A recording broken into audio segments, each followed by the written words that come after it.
सर्वप्रथम त परमेश्वरलाई धन्यवाद दिन चाहन्छु। प्रभुले मलाई सुन्दर समय दिनुभएको छ। अनि तपाईँहरू सबैजनालाई ख्रीष्ट अभिवादन चाहिँ मसी स्वीकार्नुहोस्। अनि मेरो नाम सोनाली पुन मगर अनि मेरो जन्मथलो दाङ जिल्लामा पर्छ र अहिले म ललितपुरको नक्खीपोट साम्पाङ चोकमा बस्दै आइरहेको छु र म एउटा विद्यार्थी पनि हो है। अनि त्यो सँगसँगै म सामाजिक कार्यहरू पनि म गर्छु है। र अहिले म नेपाल थियोलोजिकल कलेजमा म master of divinity final year student हो र त्यो सँगसँगै मैले मास्टर अफ आर्ट्स इन एन्थ्रोपोलोजीबाट मैले मास्टर डिग्री गर्दैछु। अहिले म 3rd सेमेस्टरमा छु र अहिले म यहाँसम्म आइपुग्नुको सबैभन्दा ठुलो परमेश्वरको हात छ। त्यहाँनिर परमेश्वरले नै मलाई निरन्तर डोर्याउनु भएको हो र म केही पनि थिएन, म एउटा झरेको पात जस्तै। मेरो जीवनको कुनै पनि अर्थ थिएन र कति बेला त यस्तो अवस्थाहरू थियो सायद म जिउनुभन्दा मर्नु नै बेस हो। मेरो जीवनको कुनै पनि अर्थ थिएन र जुन कुराहरू मैले जीवनमा सोचेको पनि थिएन त्यो कुराहरू मेरो जीवनमा हुन आयो र आज म तपाईँलाई पवित्र आत्माको उपस्थितिमा एउटा सत्य जीवन गवाई रियलिटी जो मैले आफ्नो जीवनमा भोगेको छु त्यो जीवन यस मेरो जीवन गवाईमा मलाई यसरी गवाई सेयर गर्नको लागि इन्भाइट गर्नुहुने सामुएल ब्रदरलाई पनि म हृदयदेखि धन्यवाद व्यक्त गर्दछु। धेरै धन्यवाद ब्रदर हजुरलाई र जतिजनाले अहिले मेरो गवाई सुन्दै हुनुहुन्छ मलाई विश्वास छ कि पवित्र आत्माको उपस्थिति तपाईँले थाहा गर्नुहुनेछ र तपाईँले धेरै आशिष पाउनुहुनेछ। र अब म तपाईँलाई मेरो आफ्नो जीवन गवाईहरू सेयर गर्न गइरहेको छु है। तपाईँहरू आशिषित हुनुहुन्छ भन्ने मैले विश्वास लिएको छु र तपाईँलाई थाहा छ आफ्नो जीवनमा आफ्नै भोगाइहरू हुन्छ है। मैले छुटेकै कुराहरू भोगेको छु, तपाईँहरूले पनि धेरै कुराहरू भोग्नुभएको छ होला। सबैले दुःख पाएको, सबैले पीडाहरू पाएको छ, दुःखबाट गुज्रेको छ, सङ्घर्षबाट गुज्रेको छ। तर मेरो पीडा अलिक फरक किसिमको थियो, मेरो सङ्घर्ष अलिक फरक किसिमको थियो र म सानैदेखि एउटा मिडल क्लास फ्यामिलीमा जन्मेर हुर्किएको हो। म त्यस्तो धन सम्पत्तिले प्रशस्तता भएको घरमा म जन्मेर हुर्किएकी होइन र मैले तपाईँहरूलाई अहिले जे जीवन गवाई सेयर गर्दैछु र यो पवित्र आत्माको उपस्थितिमा जे सत्य हो, जे रियलिटी हो, त्यही मैले तपाईँसम्म चाहिँ राख्न गइरहेको छु। र म एउटा मिडल क्लास फ्यामिलीमा म जन्मेर हुर्किएकी हो र मेरो बाबा ड्राइभिङ गर्नुहुन्थ्यो। अनि मेरो बाबा त देहरादुन इन्डियामै जन्मनु भएको, हुर्कनु भएको। अनि मेरो आमा उडिसामा जन्मनु भएको, हुर्कनु भएको। अनि मेरो बाबा इन्डियाबाट नेपाल आइसकेपछि अनि मेरो बाबा उहाँले अब 8 क्लाससम्म पढेर आउनुभएको थियो अनि उहाँले म पढ्दैन भन्नुभयो। अनि बाजेले नपढ्ने भएपछि अनि त मसँगै काम गर्न हिँड्नुपर्छ भन्नुभयो। अनि बाबा चाहिँ पढ्दैन भनेर उहाँ काम गर्न थाल्नुभयो उहाँसँगै। अनि ड्राइभिङ उहाँले सिक्नुभयो। त्यसै गरी मेरो आमा पनि उडिसामा मेरो आमाको बुवाहरू इन्डियन पुलिस हुनुहुन्थ्यो। अनि मेरो आमा उडिसामै जन्मनु भएको अनि उडिसामै जन्मेर नेपाल आउनुभयो। अनि नेपाल आएपछि अनि मेरो बाबा मम्मीको बिहे चाहिँ दाङको गोराई भन्ने ठाउँमा भयो। अनि म पनि, मेरो दादा हुनुहुन्छ एकजना, मेरो दादा मभन्दा 2 इयर्स सिनियर हुनुहुन्छ। अनि मेरो दादा पनि त्यही नै जन्मनु भयो अनि म पनि गोराइमै जन्मेँ, दाङ गोराइमा। अनि हामी त्यही नै हुर्क्यौँ केही समयसम्म। अनि त्यही हुर्किसकेपछि पछि हामी तुलसीपुर भन्ने ठाउँमा केही समय बस्यौँ। त्यहाँ बसिसकेपछि अनि केही समय त्यहाँ बस्यौँ। त्यहाँ बसिसकेपछि फेरि हामी यता लमै भन्ने ठाउँ, दाङ लमै भन्ने ठाउँमा आयौँ। र त्यहाँ आएर मैले 7 क्लाससम्म पढ्ने मौका पाएँ र त्यति बेला पनि हाम्रो family background it was not easy है। त्यति सजिलो चाहिँ थिएन अनि गाह्रो नै थियो। अनि त्यस्तै सङ्घर्ष गर्दै मेरो परिवार अनि म पनि सानैदेखि एउटा चिन्तनशील मानिस थिएँ र म कस्तो मेरो बाबा मम्मीलाई म धेरै नै माया गर्थेँ र म कतिपय अवस्थामा मेरो आमा बाबाले गरेको सङ्घर्षहरू हेर्थेँ। म उहाँहरूको दुःखहरूलाई बुझ्ने गर्थेँ।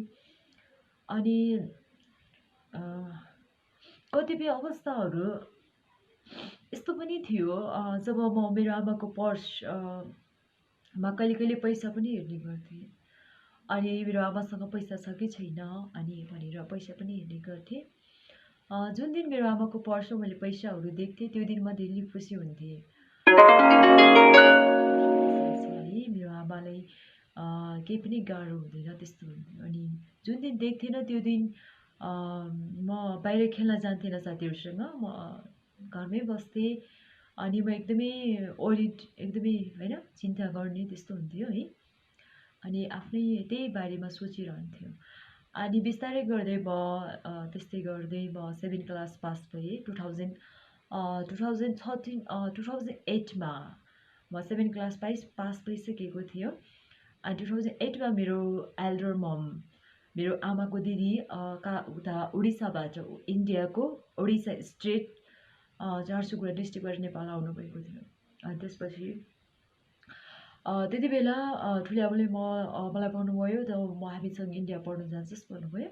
त्यति भनेपछि मैले पनि नाइ भन्न सकिनँ। हुन्छ म जान्छु भने। अनि मेरो बाबा मम्मीले पनि अब इन्डियामा पढाइ राम्रो हुन्छ अनि भोलि गएर उसको क्यारियर राम्रो हुन्छ, फ्युचर राम्रो हुन्छ भनेर मलाई मेरो बाबा मम्मीले पनि मलाई हुन्छ त इन्डिया पढ्न जा अनि राम्रो हुन्छ तेरो फ्युचर भनेर मलाई इन्डिया पठाउनु भयो मेरो ठुलो मम्मीसँग। अनि त्यति बेला एउटा सेपरेसनको टाइम थियो, छुट्टिने समय। र प्रभुले वचनमा पनि भन्नुभएको छ मिलनको एउटा समय हुन्छ, छुट्टिने एउटा समय हुन्छ है। तर त्यति बेला चाहिँ मेरो छुट्टिने समय है। म त्यस्तै 13 इयर्सको थिएँ। 13 इयर्स भनेको त चिल्ड्रेन नै हो है, तपाईँलाई थाहै नै छ। र 13 इयर्सको उमेरमा अनि बाबा मम्मी भाइलाई दादालाई छोडेर इन्डिया पढ्न जानु मेरो लागि एकदमै हार्ड कुरा थियो है। अनि तर पनि म इन्डिया पढ्न जान्छु, पढ्न गएर भोलि गएर आफ्नो खुट्टामा स्ट्यान्ड भएर that I will do the great work for my family, for my parents. At that time I thought, त्यो समयमा मैले सोचेँ कि I will stand on my foot. अनि म आफ्नो खुट्टामा उभिनेछु अनि म धेरै पढेर म आफ्नो प्यारेन्ट्सको लागि म केही गर्छु भन्ने मेरो त्यस्तो कन्सेप्ट थियो। म 13 इयर्सको थिएँ तर पनि ममा त्यस्तो कन्सेप्ट थियो। एक्चुअली मैले मेरो प्यारेन्ट्सको लागि फ्यामिलीको लागि धेरै नै सोच्ने गर्थेँ है। अनि त्यसपछि म इन्डिया पढ्न गएँ। अनि इन्डिया पढ्न गइसकेपछि ट्रेनमा जानुपर्ने, गाडीबाट जानुपर्ने है। इट वाज भेरी हार्ड, एकदमै गाह्रो समय थियो। मैले आफ्नो बाबा आमालाई, अनि त्यो समय मेरो दादा पनि धेरै रोइरहनु भएको थियो। अनि my mom was also crying, so it was very hard time for me. I should not forget it. Later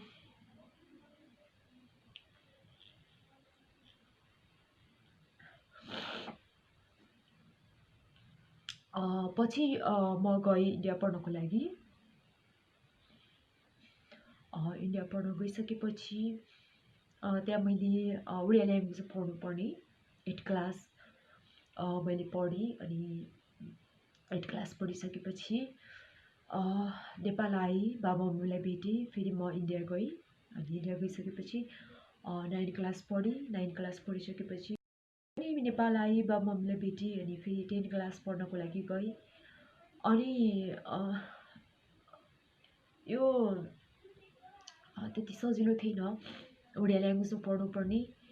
अनि स्टार्टिङमा अनि म 13 इयर्सको, अनि मैले स्टार्टबाट क ख ग घ त्यसरी पढेको जस्तो गरेर उडिया ल्याङ्ग्वेज पढ्न सक्ने भएँ। अनि it was very challenging for me. So यो एकदमै मेरो लागि चुनौतीपूर्ण थियो। बट म त्यहाँ चाहिँ पढ्छु नै भनेर गएको थिएँ।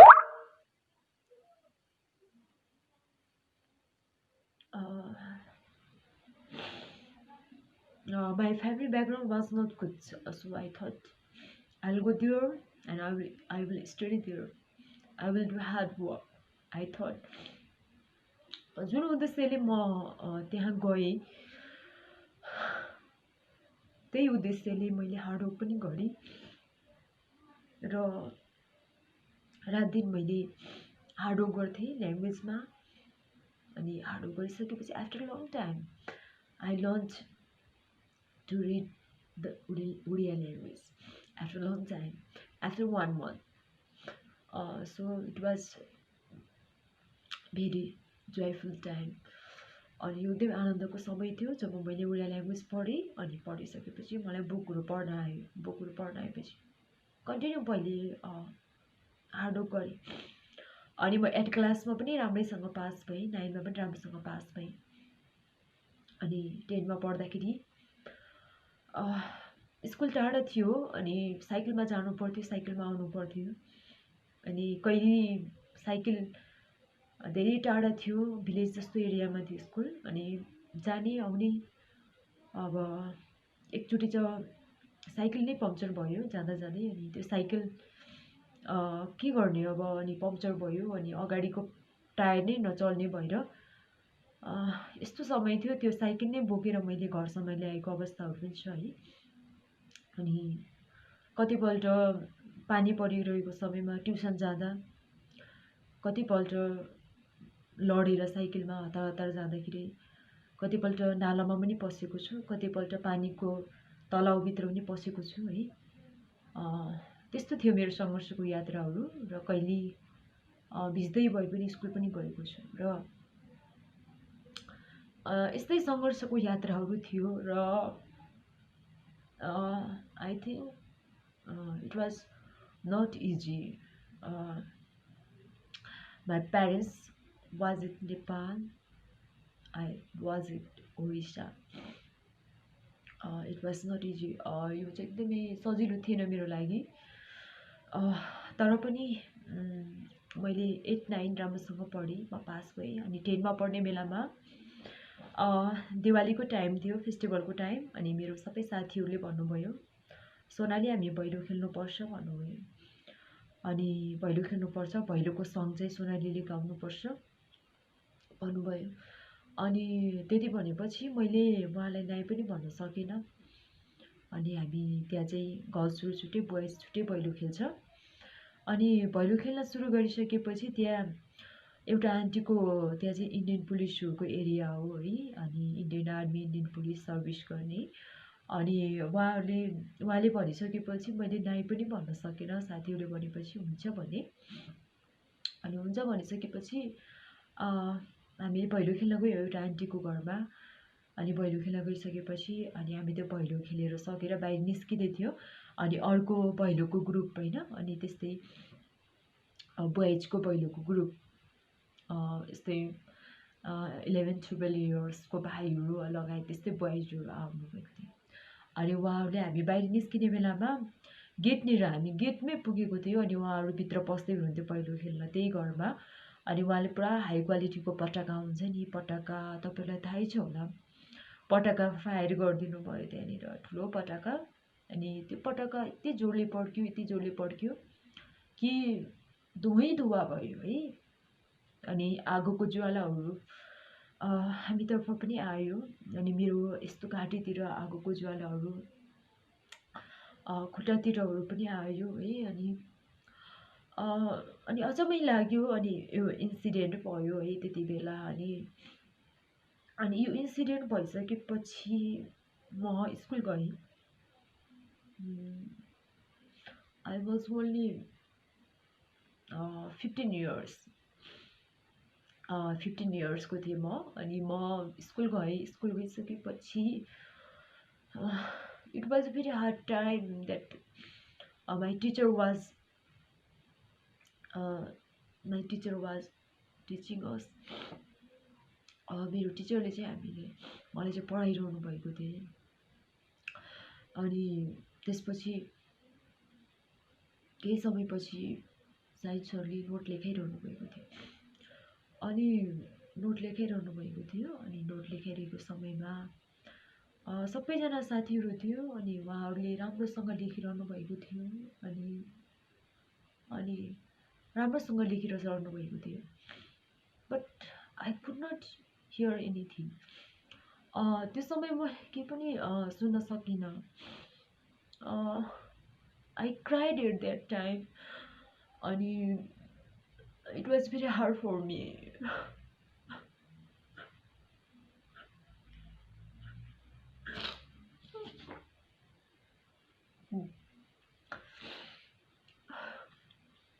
I could not hear anything.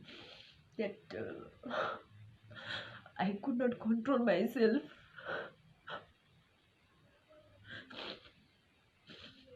It was very painful.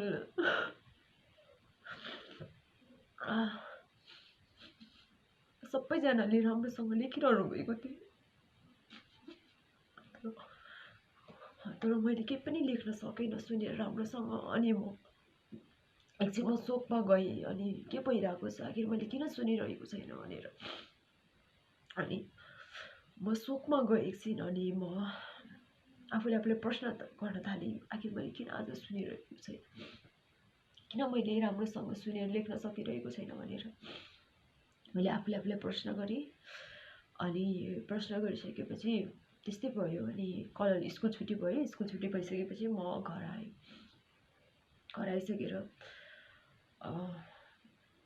घर आइसकेपछि त्यहाँनिर घरको कामहरू गरेर मेरो ठुलो मम्मीलाई चियाहरू बनाइदिएर म त्यो दिन म खानै नखाएर म ट्युसन गएँ ट्युसन गइसकेपछि साँझ 10 क्लासमा पढ्दाखेरि साँझको 4:30 बजेदेखि रातिको 9 बजीसम्म ट्युसन पढ्नु पर्थ्यो अल सब्जेक्टको अनि 4:30 देखि 5:30 सम्म साइन्स ट्युसन पढ्नु पर्थ्यो अनि साइन्सको सरले नोट लेखाइरहनु भएको थियो त्यहाँ पनि अनि केही पनि सुन्न सकेन सुनेर केही पनि लेख्न सकेन अनि सबै साथीहरू लेखिरहेको थियो अनि अर्को एकजना सर हुनुहुन्थ्यो विश्वाल सर भन्ने उहाँले पनि सबै लेखाइरहनु भएको थियो नोटहरू इङ्ग्लिसहरूको अनि मैले केही पनि सुन्न सकेन त्यो समयमा अनि म त्यो समयमा एकदमै रोएँ अनि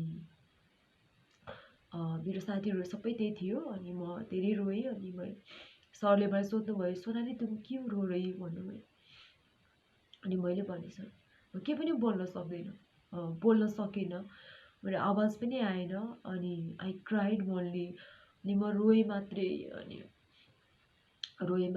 अनि त्यसपछि त्यस्तै भयो अनि बिस्तारै अनि मेरो स्मरण शक्ति एकदमै कमजोर हुँदै गयो है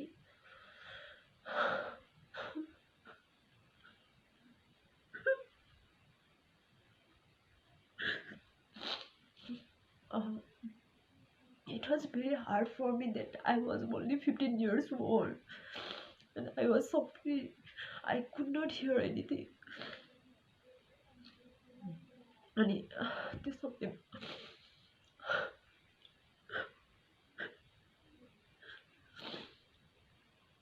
त्यो समयमा मैले केही पनि सुन्न सकेन अनि बिस्तारै विकनेस हुँदै गयो अनि डक्टरले मेडिसिन दिनुभएको थियो कानमा राख्नको लागि ड्रप्स हुन्छ अनि खानको लागि ट्याब्लेट्स तर त्यो मेडिसिनले केही पनि हुन सकेन अनि बिस्तारै गर्दा अझै हाई भयो अनि पहिला साथीहरूसँगै साइकल चलाएर स्कुल जान्थेँ अनि पछि जब त्यस्तो इन्सिडेन्ट भयो अनि मेरो स्मरण शक्ति कमजोर हुँदै गयो अनि साथीहरूसँग स्कुल जाँदाखेरि पनि कतिपय साथीहरूले भनेको सुन्थेन अनि त्यसपछि यतातिर घरमा पनि ठुले आमाले भनेको कुराहरू पनि नसुन्ने भयो 2 चोटि 3 चोटि भन्दाखेरि पनि नसुन्ने भयो अनि त्यसपछि म पूर्ण रूपमा टुटेँ अनि मेरो बाबा मम्मी नेपालमै हुनुहुन्थ्यो अनि म पूर्ण रूपमा टुटेपछि तर पनि म पढ्नुपर्छ पढ्ने भनेर आएको हो यो ठाउँमा भनेर एउटा भित्रबाट के आवाज आउँथ्यो अनि म पढ्थेँ रातभरि पढ्थेँ म अनि हार्डवर्क गरेँ कन्टिन्यू 10 क्लासमा थिएँ इक्जाम मलाई त्यस्तो 2000 2010 को अक्टोबरतिर त्यस्तो भयो। अनि अक्टोबर त्यस्तै दिवालीको टाइममा। अनि त्यसपछि मैले अक्टोबरमा त्यस्तो भइसकेपछि अनि अक्टोबरमा त्यस्तो भयो। अक्टोबरमा त्यस्तो भइसकेपछि अक्टोबर नोभेम्बर मेरो मार्चमा एक्जाम थियो। अनि एकदमै गाह्रो थियो मेरो लागि। अनि मैले केही पनि सुन्न सकेन, तर पनि हार्डवर्क गरेँ होइन। पढाइमा हार्डवर्क गर्दै गएँ। अनि कन्टिन्यू रूपमा हार्डवर्क गर्दै गएँ। अनि 10 क्लासको मैले एक्जाम दिएँ, जसोतसो एक्जाम दिएर त्यसपछि म 2011मा म नेपाल आएँ। 2011 को म मार्चमा नेपाल आएँ मेरो ठुली आमासँग। नेपाल आएपछि अनि नेपाल आएपछि मेरो लागि एउटा नर्क जस्तो मेरो लाइफ थियो है। एउटा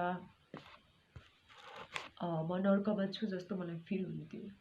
that I was in the darkness. अनि म अन्धकारमा थिएँ के, अन्धकारमा थिएँ। नेपाल आएँ। अनि नेपाल आएर पनि अनि त्योभन्दा अगाडि पनि इन्डियामा हुँदाखेरि पनि मैले राम्रोसँग सुन्न सकेन। अनि मेरो साथीहरू मलाई कुरा गरेर हाँस्नुहुन्थ्यो है। अनि आन्टीहरू पनि अनि मैले सुनेन भनेर हाँस्नुहुन्थ्यो, मेरो कुरा गर्नुहुन्थ्यो। अनि I was only 15 years old। अनि मलाई धेरै नै दुःख लाग्थ्यो।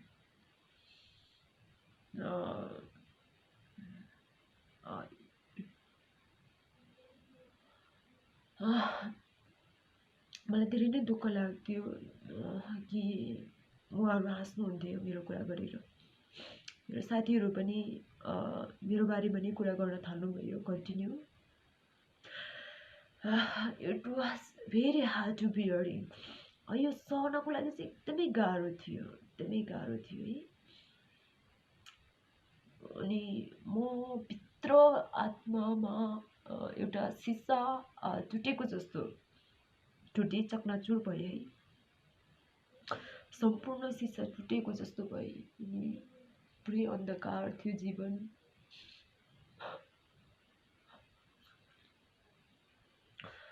जुन सपना लिएर I had also some dream, जुन उद्देश्य लिएर गएको थिएँ पढ्नुको लागि, जुन आशा लिएर गएको थिएँ, तर म त्यहाँबाट निराश भएर फर्कनु पर्यो। अनि निराश भएर फर्कनु पर्यो। अनि म एकदमै अन्धकारमा थिएँ। नेपाल आएर पनि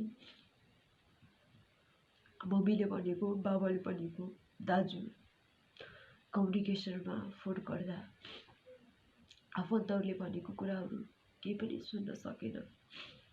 अनि म शून्यतामा थिएँ है। मैले राम्रोसँग सुने तापनि आवाज चाहिँ सुने तापनि म बुझ्नै नसक्ने, सुनेको आवाजहरू बुझ्नै नसक्ने के भनेको भन्यो। अनि पछि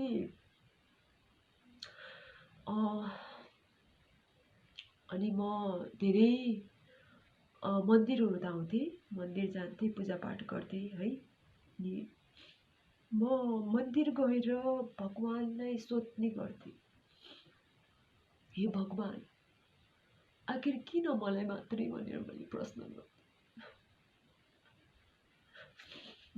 but I could not get the right answer. तर मैले सही उत्तर पाउन सकेन भगवानबाट। अनि मैले बारम्बार जान्थेँ, भगवानलाई भन्थेँ, भगवान मलाई किन यस्तो, because my life was the darkness. कारण मेरो जीवन अन्धकारमा थियो। म आशाविहीन थिएँ। त्यहाँ कोही पनि थिएन इन्करेज गर्नको लागि।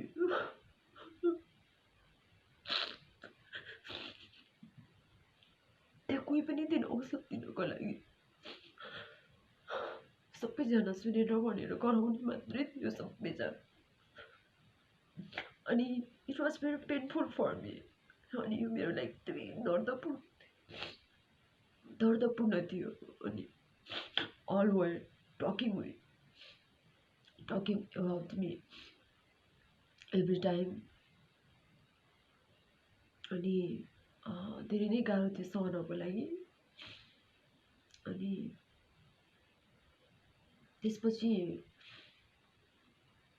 मेरो साथीहरू पनि मबाट सबै टाढा हुँदै गयो। अनि मलाई त्यो समयबाट नै 15 इयर्सको मेरोबाट नै मलाई यो संसार अन्धकार लाग्न थाल्यो।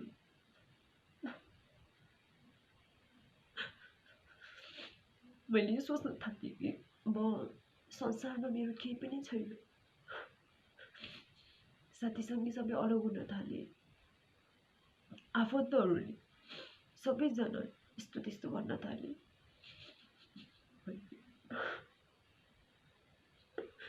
केही नै थिएन आशा। सबैजनाले मेरो मात्रै कुरा गर्न थाले। सबैजनाले यस्तो त्यस्तो भन्न थाले। समाजले, फ्यामिली, रिलेटिभ, सबै साथीसँगी सबैजना। अनि सबैबाट सबैले यो कुरा गरेको छु जान्दा मलाई धेरै नै दुःख लाग्थ्यो। अनि म एक्लै बसेर रुन्थेँ। मलाई पीडा थियो, दुःख थियो, तर म कहिले पनि मेरो बाबा मम्मीको अगाडि बसेर रोइन। अनि म एक्लै बसेर रुन्थेँ। अनि म सोच्दै गर्थेँ कि मेरो जीवनको कुनै अर्थ छैन, म जिउनुभन्दा मर्नु नै बेस छ भनेर सोच्थेँ। अनि जिउनुभन्दा मर्नु नै बेस छ भनेर सोच्थेँ। अनि त्यस्तै गरेर बिस्तारै गरेर झन हाई भयो। अनि मेरो बाबा आमाले अनि कुलदेवता लागेर हो कि भन्नुभयो। कुलदेवता लागेर हो कि भनेर धामी झाँक्री गर्नुभयो। अनि केही पनि हुन सकेन। मैले पनि धेरै पूजापाठ गर्थेँ, केही पनि हुन सकेन। अनि अन्धकार थियो जीवन। उत्साह दिने कोही थिएन, हौसला दिने कोही थिएन। अनि सबै मेरो मात्रै कुरा गर्ने थिए मानिसहरू। अनि त्यसपछि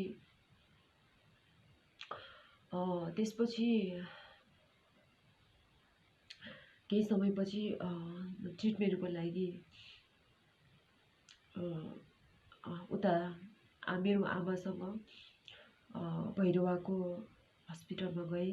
UGSMG भन्ने हस्पिटल छ, ठुलो हस्पिटल, मेडिकल कलेज। त्यहाँ गएँ। त्यहाँ गइसकेपछि चाहिँ मेरो त्यति बेला बहिनी सानो थियो। अनि गर्मीको टाइममा गएको। अनि त्यसपछि मेरो आमासँग गएको थिएँ। अनि मेरो कानको ट्रिटमेन्ट गर्नको लागि। अनि बहिनी सानो थियो। अनि बहिनी रोएको रोइ गरेको। अनि एयर नाक कान घाँटीको डिपार्टमेन्ट कता छ भनेर थाहा नै थिएन। अनि नानी रोएको गरेको थियो। म पनि भर्खरै 15 वर्षको उमेरमा थिएँ। अनि नानी रोएको गरेर अनि आमालाई नि गाह्रो भइसकेको थियो। आमा गर्मीले हिँड्न पनि गाह्रो भइरहेको थियो। अनि त्यो भित्रै कता रहेछ, कता UGSMG को हस्पिटल। अनि आमाले भन्नुभयो म त जान सक्दैन, नानी रोइरहेछ, त एक्लै जा भन्नुभयो। अनि म त्यहाँ गएँ हस्पिटल। सोध्दै गएँ। अनि सोध्दै गइसकेपछि अनि म त्यहाँ भित्रै रहेछ, कता माथि जानु पर्दो रहेछ। त्यहाँ गएँ। अनि एकजना लेडिज डक्टर हुनुहुँदो रहेछ। अनि त्यो लेडिज डक्टरले चेकअप गर्नुभयो।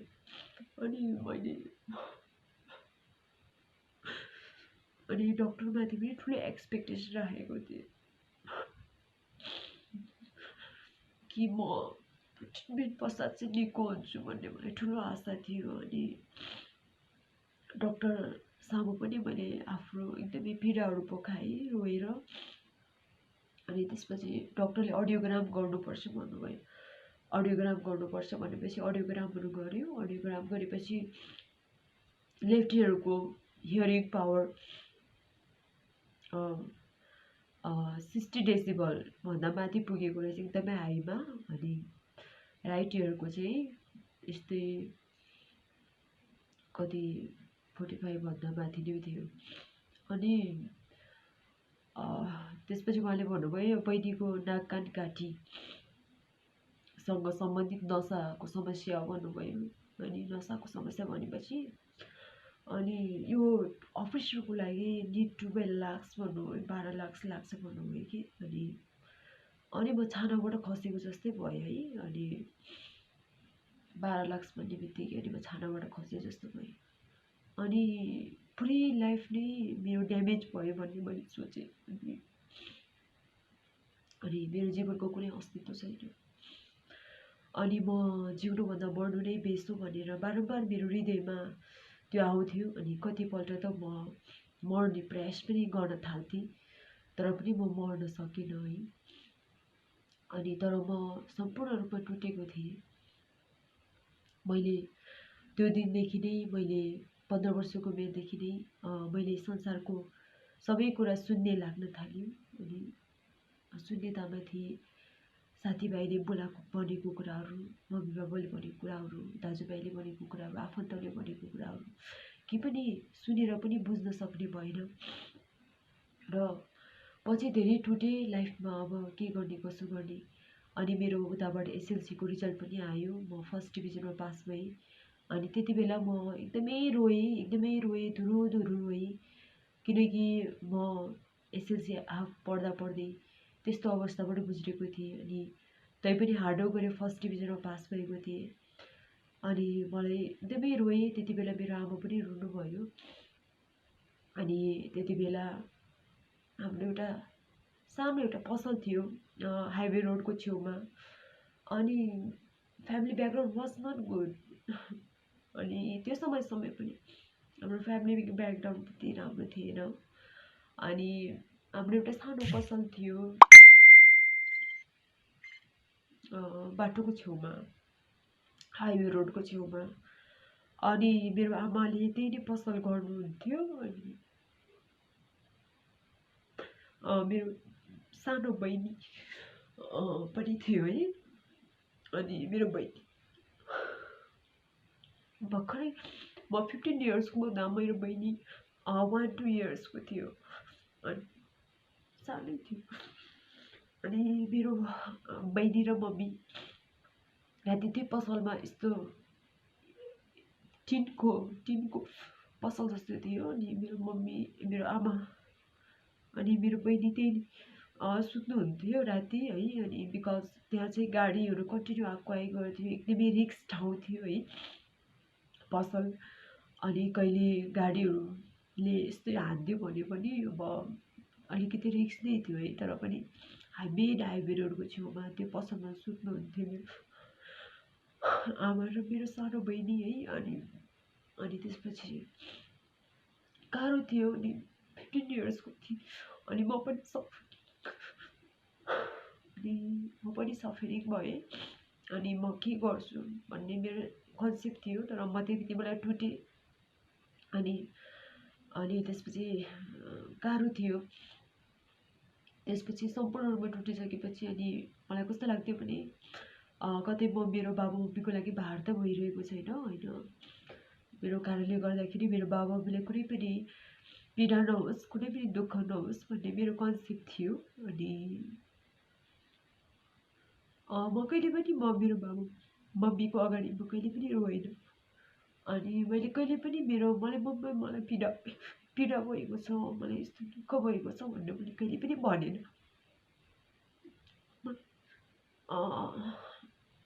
मलाई पीडा थियो, दुःख थियो है।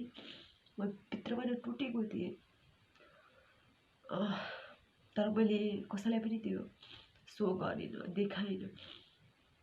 अनि कहिले आउँथ्यो हृदयमा केही त म शून्यतामा भए तापनि मैले केही पनि सुन्न नसके तापनि केही त गर्छु भन्ने एउटा केही पोजिटिभ एटिट्युडहरू कहिले आउँथ्यो। अनि त्यसपछि म फर्स्ट डिभिजनमा पास भइसकेपछि म कलेज पढ्ने, +2 पढ्ने निर्णय गरेँ। +2 पढ्ने निर्णय गरिसकेपछि अब मेरो फर्स्ट डिभिजनमा थियो। मेरो प्रिन्सिपल स्कुलको प्रिन्सिपल सरले भन्नुभयो, अनि सोनाली, अनि तिमी फर्स्ट डिभिजनमा पास भएको रहेछौ, तिमी साइन्स लिएर पढ भन्नुभयो। अनि मलाई एकदमै खुसी लाग्यो। अनि त्यति बेलासम्म पनि राम्रोसँग सुन्न सकिरहेको थिएन। अनि म साइन्स लिएर पढ्ने भनेर साइन्सको क्लासमा बसेँ, तर साइन्सको फी चाहिँ एकदमै एक्सपेन्सिभ रहेछ।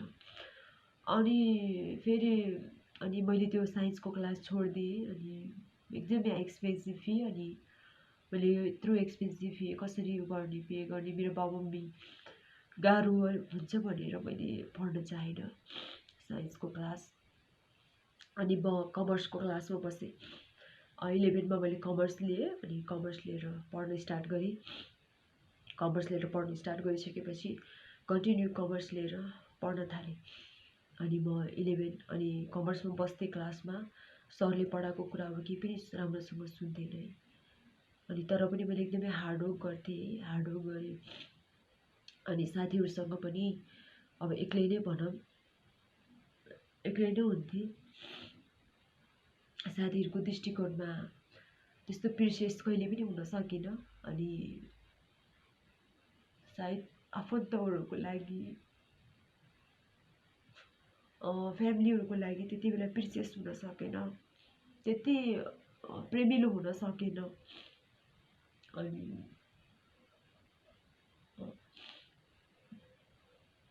हुन सकेन है, सबैबाट एक्लो नै भएँ। सबैबाट टाढिनु पर्यो। सुन्न नसक्ने, साथीहरूले भनेको कुराहरू राम्रोसँग सुनेर पनि बुझ्न सक्ने। अनि यसले मलाई धेरै नै दर्दनाक अवस्था के पेनफुल थियो कि एकदमै। अनि किन यस्तो भइरहेको छ भगवान् भन्थे। Again and again I asked to this questions to God. Again and again मैले सोधेँ, तर I could not get the right answers.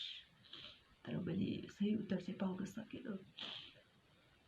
अनि बिस्तारै म कमर्सको क्लासहरू पढेपछि म अनि एकपल्ट धेरै बिरामी भएँ। बिरामी भएपछि म हस्पिटलमा एडमिट भएको थिएँ। हस्पिटलमा एडमिट भएपछि त्यहाँबाट नर्सहरूले मलाई केयर गर्नुभयो। एक दिन एक रातसम्म मलाई बिरामी भएँ, फिभर, डायरिया भएर। अनि त्यहाँ नर्सहरू आउनुभयो, मलाई स्लाइडहरू चढाउन आउनुभयो है।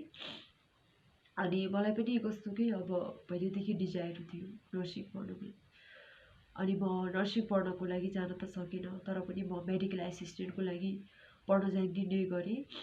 निर्णय गरिसकेपछि म मेडिकल एसिस्टेन्टको लागि पढ्न जाने निर्णय गरेँ। अनि मेरो बाबुले कुरा राखेँ। अनि त्यति बेला मेरो दाइ पनि विदेश जानुभएको थियो। अनि दाइ विदेश जानुभएको छ भनेर मात्रै मैले पढ्न जाने डिसिजन लिएँ। अनि बाबुले पनि ठिकै छ, हुन्छ भन्नुभयो। अनि हुन्छ भनिसकेपछि म पढ्न गएँ। पढ्न मेरो दाङ डिस्ट्रिक्टको एनोदर डिस्ट्रिक्टमा अनि पढ्न गइसकेपछि त्यहाँ मेरो इन्ट्रान्स इक्जाम दिएँ, नाम पनि निस्क्यो है। नाम निस्किसकेपछि म त्यहाँ पढ्न गएँ। त्यहाँ पढ्न जाँदाखेरि पनि त्यति बेलासम्म पनि राम्रोसँग सुनेर पनि बुझ्नै नसक्ने अवस्था थियो। तर पनि त्यहाँ पढ्न गएँ। अनि मैले बस्ने कोठाको भित्र अनि मूर्तिहरूको पिक्चरहरू राखेको थिएँ, पूजापाठ गर्थेँ। दिनदिनै पूजा गरेर कलेज जान्थेँ है, टिका लगाएर त्यस्तै गर्थेँ। त्यहाँ पनि साथीहरूबाट एक्लो नै हुन्थेँ। साथीहरूले मेरो मात्रै कुरा गर्नुहुन्थ्यो। अनि त्यस्तो भन्नुहुन्थ्यो, सिकान्त हियरिङ नाइसली होइन, अनि राम्रोसँग सुन्नै सक्दैन उसले अनि भनेर मेरो मात्रै कुरा गर्नुहुन्थ्यो है। अनि एकदमै हृदय दुख्थ्यो, पेन हुन्थ्यो। अनि म यस्तो जब उहाँहरूले कुरा गर्नुहुन्थ्यो अनि म एक्लै बसेर रुन्थेँ। अनि मैले भन्थेँ, हे भगवान्, मलाई किन यस्तो, द्याट्स वाइ गड भनेर मैले प्रश्न गर्थेँ भगवान्लाई। तर कुनै पनि उत्तर पाउन सकेन। किन मलाई यस्तो भयो भगवान्? अनि मलाई मात्रै किन मलाई मात्रै पेन, अनि मलाई मात्रै दुःख किन? अनि मलाई धेरै it was very hard for me to hear. अनि it was very hard for me to hear in continue. अनि पछि मैले अघि नै प्रश्न सोधेँ, मैले कुनै प्रश्नको उत्तर पाउन सकिनँ। अनि त्यसपछि बिस्तारै गरेर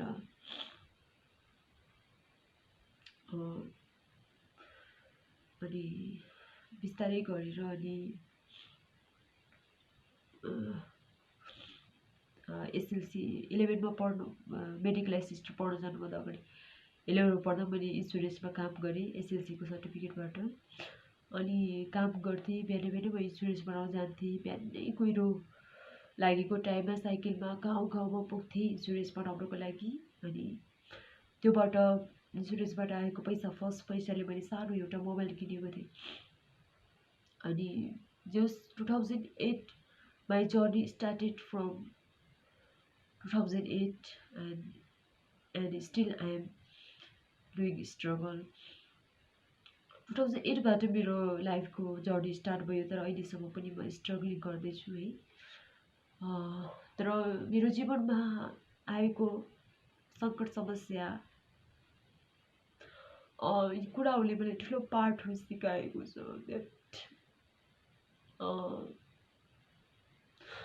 कि मलाई यस्तो फिल भयो कि दुःखको समयमा साथ दिने कोही पनि हुँदैन रहेछ भन्ने मलाई फिल भयो त्यो समयमा। अनि म एक्लो भएँ अनि दुःखको समयमा, किनकि त्यति बेला मलाई साथ खाँचो थियो। Doctor had told 12 lakhs for operation. डक्टरले भन्नुभएको थियो कि 12 लाख लाग्छ अपरेसनको लागि भनेर। So it was impossible for us, हाम्रो लागि असम्भव थियो 12 लाख। हामी जस्तो फ्यामिली ब्याकग्राउन्ड विकनेस भएको फ्यामिलीबाट इमिडिएटली 12 लाख भन्ने कुरा हाम्रो लागि एकदमै इम्पोसिबल थियो। अनि I had not any option, के गरौँ। अनि मसँग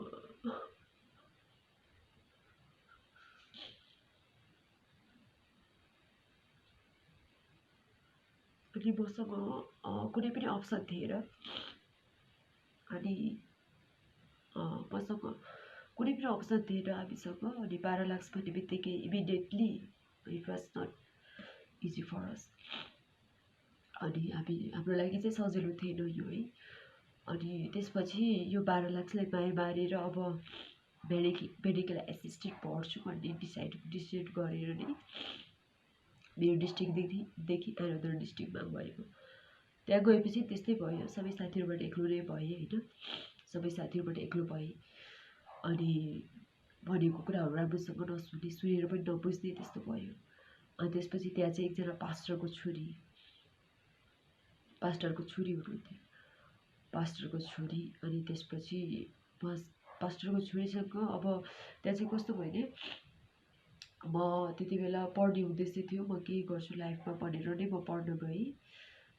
त्यसपछि म फर्स्ट टर्मिनल इक्जाममा मेरो हाइएस्ट मार्क्स आयो। अनि सेकेन्ड टर्मिनलमा पनि हाइएस्ट मार्क्स आयो मेडिकल एसिस्टेन्टमा। अनि सबैजनाले मलाई राम्रो मान्न थाल्नुभयो। अनि त्यसपछि कतिपयले दोस्तीको हातहरू अगाडि बढाउनु भयो। त्यसैमा एकजना पास्टरको छोरी पनि पढ्नुहुन्थ्यो। अनि उहाँले भन्नुभयो कि तिमी मेरो एउटा असल साथी बन्न सक्छौ भन्नुभयो पास्टरको छोरीले। अनि हुन्छ नि, किन नहुने भनेर भने है। अनि त्यसपछि त्यस्तै गर्दै जाँदा अगाडि एकजना बुद्धिपूर्ण मगर दाइ पनि हुनुहुन्थ्यो। अनि उहाँहरूले नि कतिपय कुराहरू, उहाँ पनि क्लासमेट नै हुनुहुन्थ्यो मेरो। अनि त्यसपछि उहाँको पास्टरको छोरी उहाँले कतिपय कुराहरू राख्नुभयो। सोनालीले राम्रोसँग सुन्दैन, विकनेस छ, अनि गाह्रो छ उसलाई।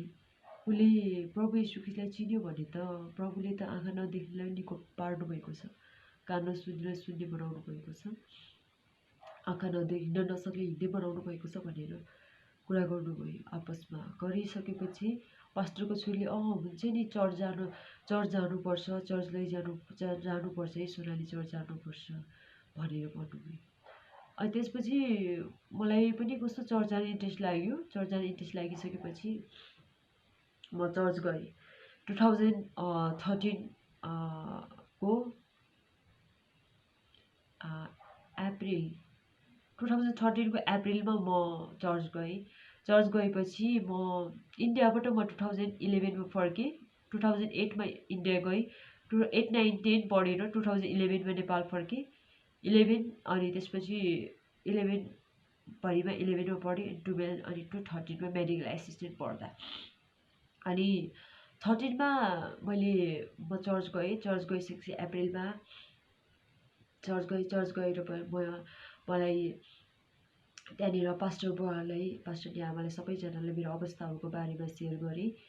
अनि पास्टर बुवाले पनि मलाई मेरो पास्टको बारेमा सबै कुरा भने, कसरी इन्सिडेन्ट भयो, कुन तरिकाबाट भयो भन्ने सबै कुरा बताइदिए।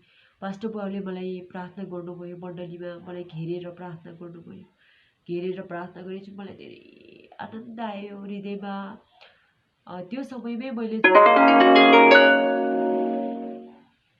नयाँ आशा खुसी पाएँ, नयाँ उमङ्ग पाएँ है। अनि त्यो दिनदेखि मलाई यस्तो लाग्यो, अब मलाई संसारको कुनै थोक चाहिँदैन, अब मलाई यसो भइपुग्छ। त्यसै पनि संसार मेरो लागि शून्यता थियो, नर्क जस्तो थियो, तर मलाई अब यसो भइपुग्छ भनेर मलाई त्यस्तो फिल भयो। अनि हृदयमा नयाँ शान्ति, नयाँ आशा, नयाँ उमङ्ग पाएँ। अनि जिउने अभिलाषाहरू पलाएर आयो।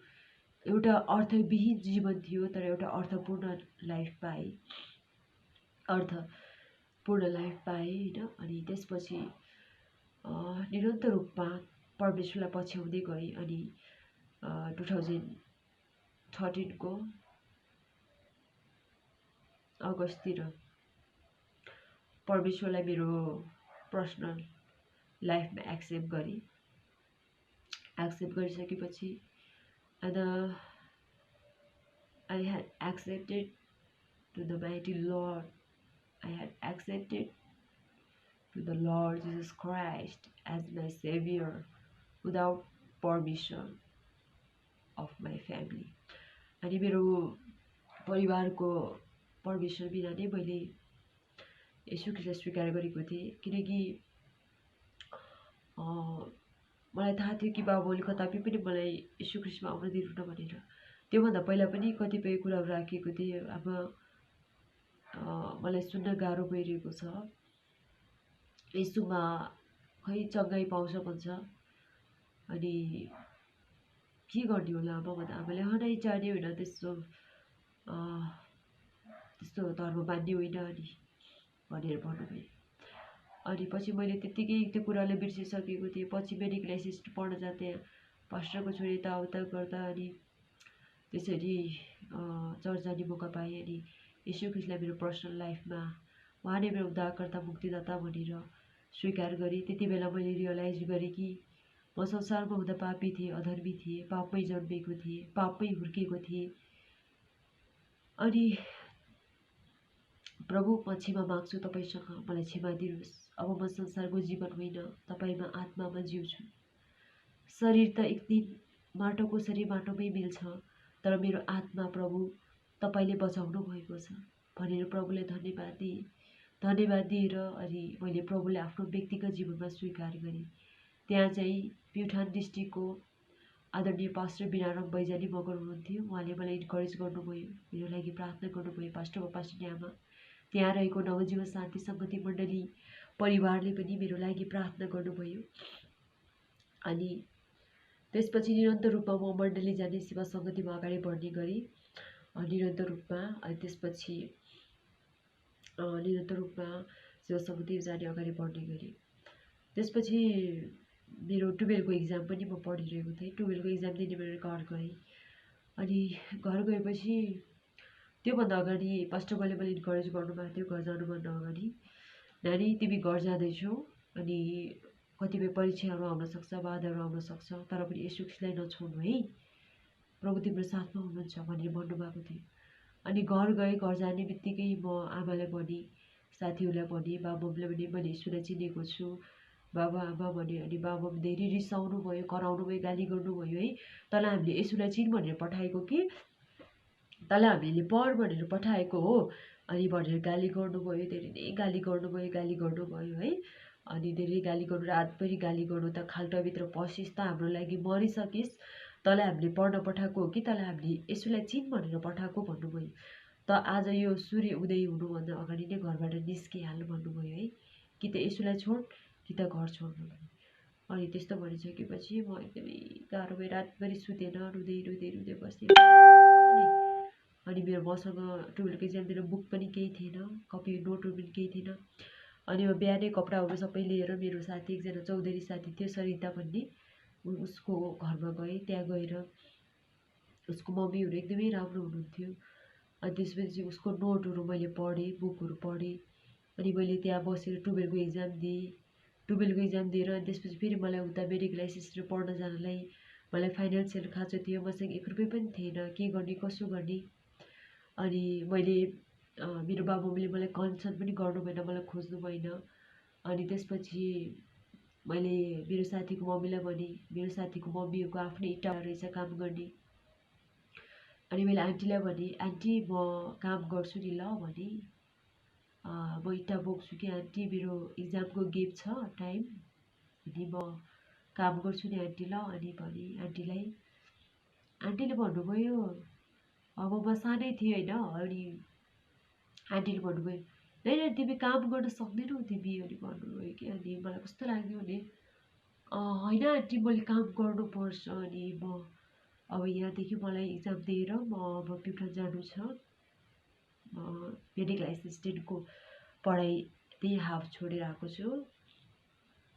Aunty I want to work here. अनि मैले सोधेँ, aunty I want to work here भने। अनि आन्टीले भने, यु कान्ट वर्क हियर, अनि यु आर भेरी स्मल, अनि तिमी धेरै नै सानो छौ, तिमी काम गर्न सक्दैनौ भन्नुभयो कि। अनि कस्तो लाग्यो भने, अनि मैले आन्टीलाई भने, आन्टी आई विल डु भने मैले। अनि आन्टी नै म गर्नेछु आन्टी भने, आई क्यान डु। अनि मैले भने, त्यसपछि आन्टीले, यदि तिमी सक्छौ भने ठिकै छ, अनि हुन्छ तिमी मसँग जान सक्छौ भन्नुभयो। अनि म उहाँसँग गएँ। अनि उहाँसँग गइसकेपछि अनि म उहाँसँग गएँ। अनि गएर इँटा बोकेँ दिनभरि, धेरै गाह्रो थियो। अनि मैले कहिले पनि त्यस्तो अरूको कामहरू गरेको थिएन, अरूको कामहरू फर्स्ट टाइम मैले त्यति बेला नै गरेँ। अनि मेरो फ्यामिली ब्याकग्राउन्ड विकनेस थियो है, मेरो फ्यामिली ब्याकग्राउन्ड कमजोर थियो, तर पनि मैले कहिले पनि अरूको काम गरेको थिएन है। अनि फर्स्ट टाइम लाइफमा मैले त्यहाँ इँटा बोक्ने काम गरेँ। तर मलाई एकदमै जोय फिल भइरहेको थियो क्या, जोयफुल एकदमै, किनकि म यसो मेरो साथमा हुनुहुन्थ्यो है। मैले यसोलाई एक्सेप्ट गर्ने टाइममा, प्रभु अब म तपाईँलाई स्वीकार्दैछु, मेरो बाबुले यदि सोधेर गयो भने प्रभु मलाई आउनु दिनु नहोला, तर हरेक बुवाआमाको लागि एउटा छोराछोरीको खुसी नै बुवाआमाको खुसी हो। I was weakness, I was sad. अनि यदि म नै दुखेको छु भने मेरो बाबुआमा पनि त दुखी हुनुहुन्छ नि त होइन। अनि आफ्नो सन्तान नै सुखी छैन, आफ्नो सन्तान नै पीडित छ भने कोही पनि बाबाआमा खुसी हुन सक्दैन। त्यस कारणले गर्दाखेरि म जिजसलाई एक्सेप्ट गर्छु, चाहे म डिकोम नहुँ, मलाई त्यो इट डज नट म्याटर। मैले सोचेँ कि प्रभु म डिकोम नहुँ, मलाई त्यो म्याटर छैन, तर म हृदयबाट एकदमै टुटिसकेको थिएँ, त्यो समय एकदमै टुटिसकेको थिएँ। प्रभु तपाईँले पनि डिको पार्नुहोस् नपार्नुहोस्, तर पनि प्रभु तपाईँलाई कहिले पनि छोड्दिनँ। प्रभु मलाई आत्मामा टुटेको थिएँ, मेरो हृदयमा घाउहरू भइसकेको थियो, मेरो हृदयमा घाउहरू पाकेर पनि पसहरू चाहिँ आउट भइरहेको मलाई फिल हुन्थ्यो। अनि त्यसपछि again and again I feel hurt, again and again when the peoples were talking about me at that time, I felt so hurt. अनि मैले एकदमै दुःख महसुस गर्थेँ, मलाई पेन हुन्थ्यो। अनि तर पनि म केही पनि पढ्न सक्दिनँ, म चुप्प लागेर बस्थेँ। अनि त्यस्तो भइसकेपछि अनि प्रभु म निकोप नहौँ तर पनि म तपाईँलाई कहिले पनि छोड्ने छैन। मेरो जीवनमा प्रभु तपाईँ आउनुभयो अनि मैले नयाँ आस्था नयाँ उमङ्ग पाएको छु। प्रभु यति भयो मलाई पुग्छ भनेर मैले प्रभुलाई धन्यवाद दिएँ र एक्सेप्ट गर्ने टाइममा नै प्रभु मेरो जीवनमा जस्तो बाधा अडचन समस्या दुःख कष्ट आए तापनि प्रभु येशू म तपाईँलाई कहिले पनि छोड्दैन। तपाईँले मात्र मलाई साँचो माया गर्नुभयो। तपाईँको वचनले मलाई हौसला दियो। मैले सोधेको प्रश्नको उत्तरहरू प्रभु मैले तपाईँको वचनमा पाएँ। धन्यवाद प्रभु भने मैले र त्यसपछि ममा ठुलो आनन्द शान्ति हृदयमा आयो। प्रभु धन्यवाद। अनि पछि मेरो जीवनमा थुप्रै फ्यामिलीबाट बाधाहरू आयो, अडचन समस्याहरू, समाजले धेरै कुरा गर्यो, आफन्तहरूले कुरा गरे, छोड भने, यसुलाई छोड कि त घर छोड भन्नुभयो बाबु मम्मीले, तर पनि मैले छोड्न सकिनँ। यसुलाई पनि छोड्न सकिनँ।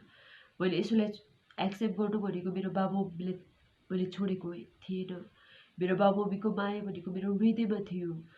मेरो बाबु मम्मीको लागि मैले धेरै कुछ गर्न चाहन्थेँ। मेरो बाबु मम्मीलाई मेरो कारणले गर्दाखेरि दुःख कष्ट होस् पीडा होस् पनि म चाहन्थिनँ। त्यस कारणले गर्दाखेरि जस्तोसुकै दुःख कष्ट भए पनि मेरो बाबु मम्मीको सबैको दुःख कष्ट मलाई नै भोग्नु परोस् भन्ने मेरो त्यस्तो सोचाइ थियो। अनि त्यस्तो भइसकेपछि प्युठान डिस्ट्रिक्टमा मैले परमेश्वरलाई चिनेँ। अनि घर आएको बेलामा थुप्रै बाधाहरू चाहिँ आयो।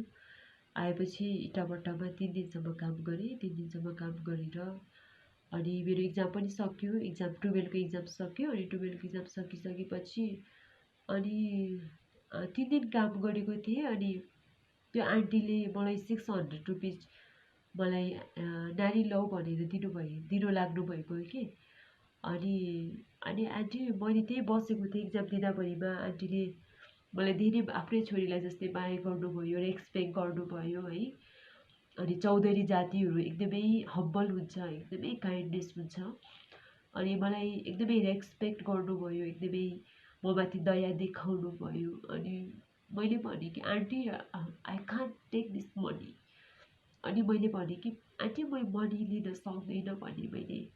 अनि आन्टीले मलाई यति धेरै प्रेम सो गर्नुभएको थियो, रेस्पेक्ट गर्नुभएको थियो मेरो आफ्नो छोरीको साथी भनेर। अनि त्यसपछि आन्टी म पैसा लिँदिनँ है, मसँग पनि थिएन 1 रुपियाँ पनि। अब कसरी भाडा लिएर जाने, अनि गाह्रो थियो कसरी भाडा लिएर जाने है, अब उता मेडिकल एसिस्टेन्ट पढ्नुको लागि। अनि आन्टीले मलाई 600 रुपिस दिनुभयो। 600 दिइसकेपछि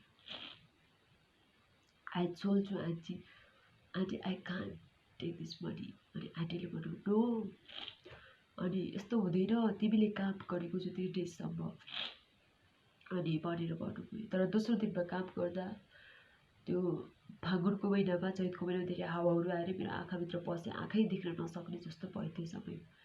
तर पछि निको भयो र 3 दिन काम गरेको आन्टीले मलाई 600 रुपिस नानी लौ भनेर मलाई दिन लाग्नुभयो। अनि आन्टी नै म लिँदैन है पैसा भने होइन तिमी लिनै पर्छ भन्नुभयो।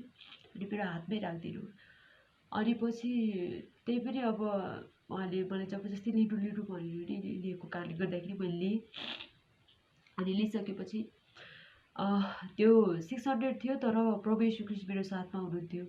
त्यो 600 रुपियाँ पनि मेरो लागि 6 करोड जस्तो फिल भयो कि, किनभने प्रभु येशू ख्रीष्ट मेरो साथमा हुनुहुन्थ्यो।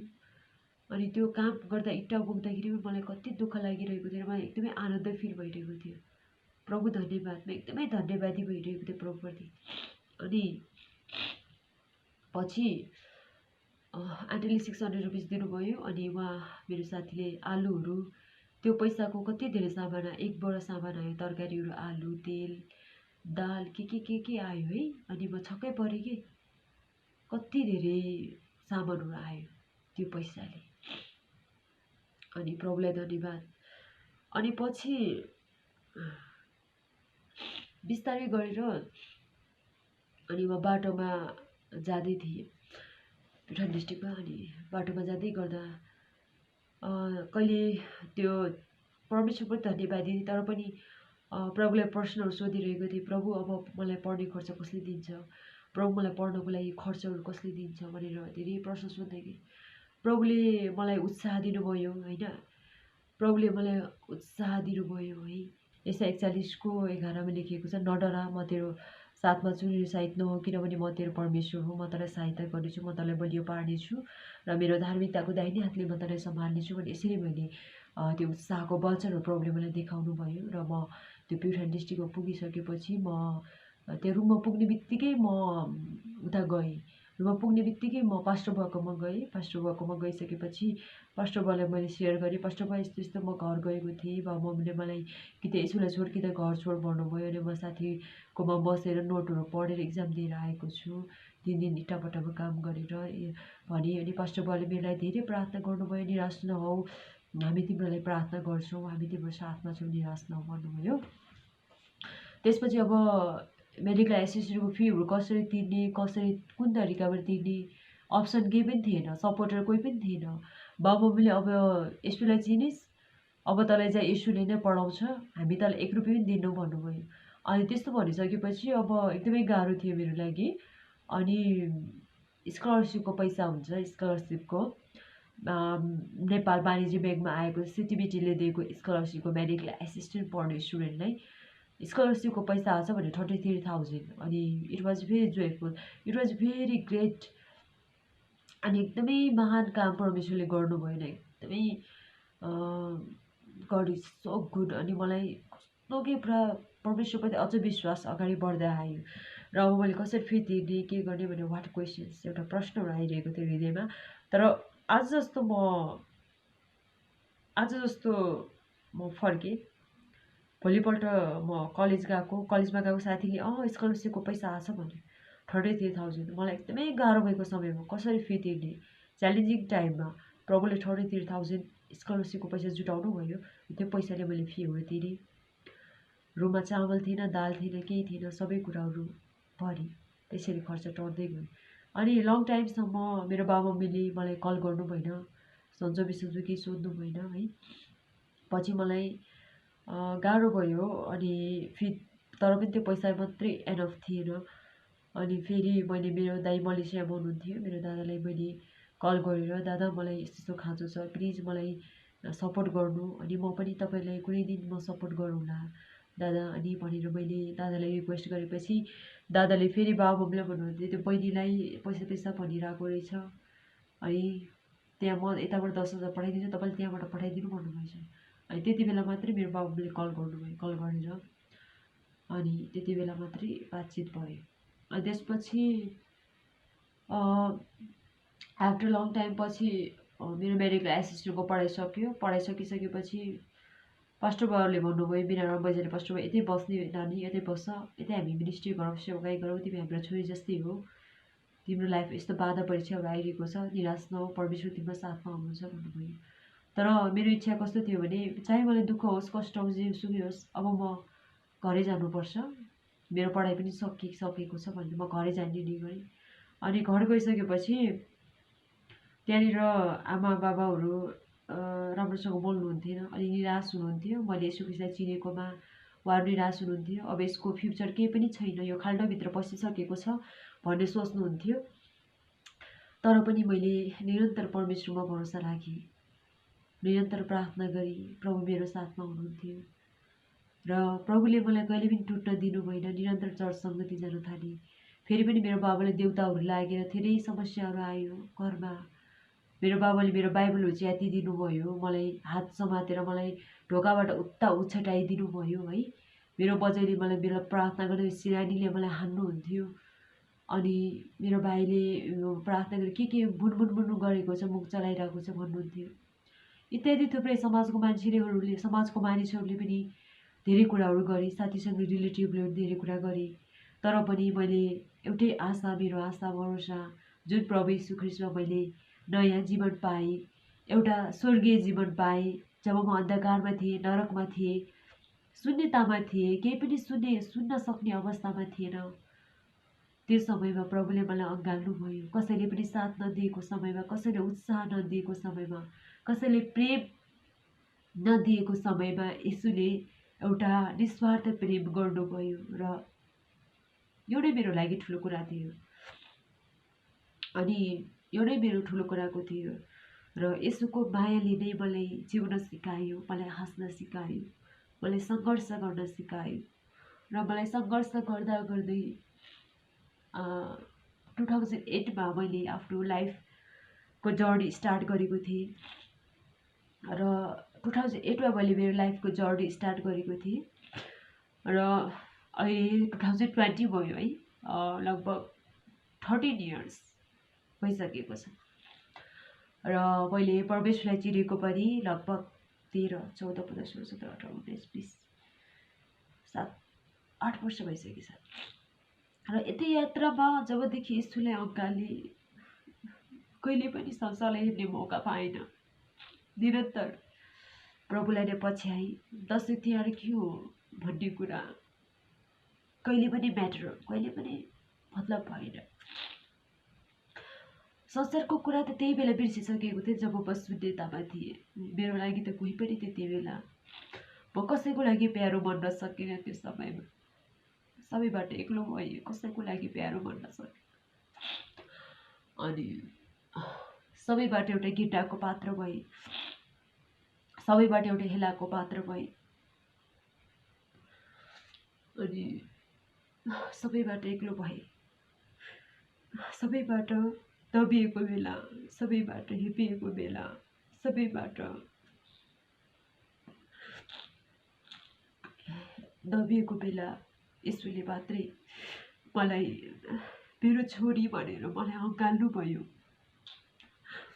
मलाई प्रेम गर्नुभयो। यो नै मेरो लागि ठुलो कुरा थियो।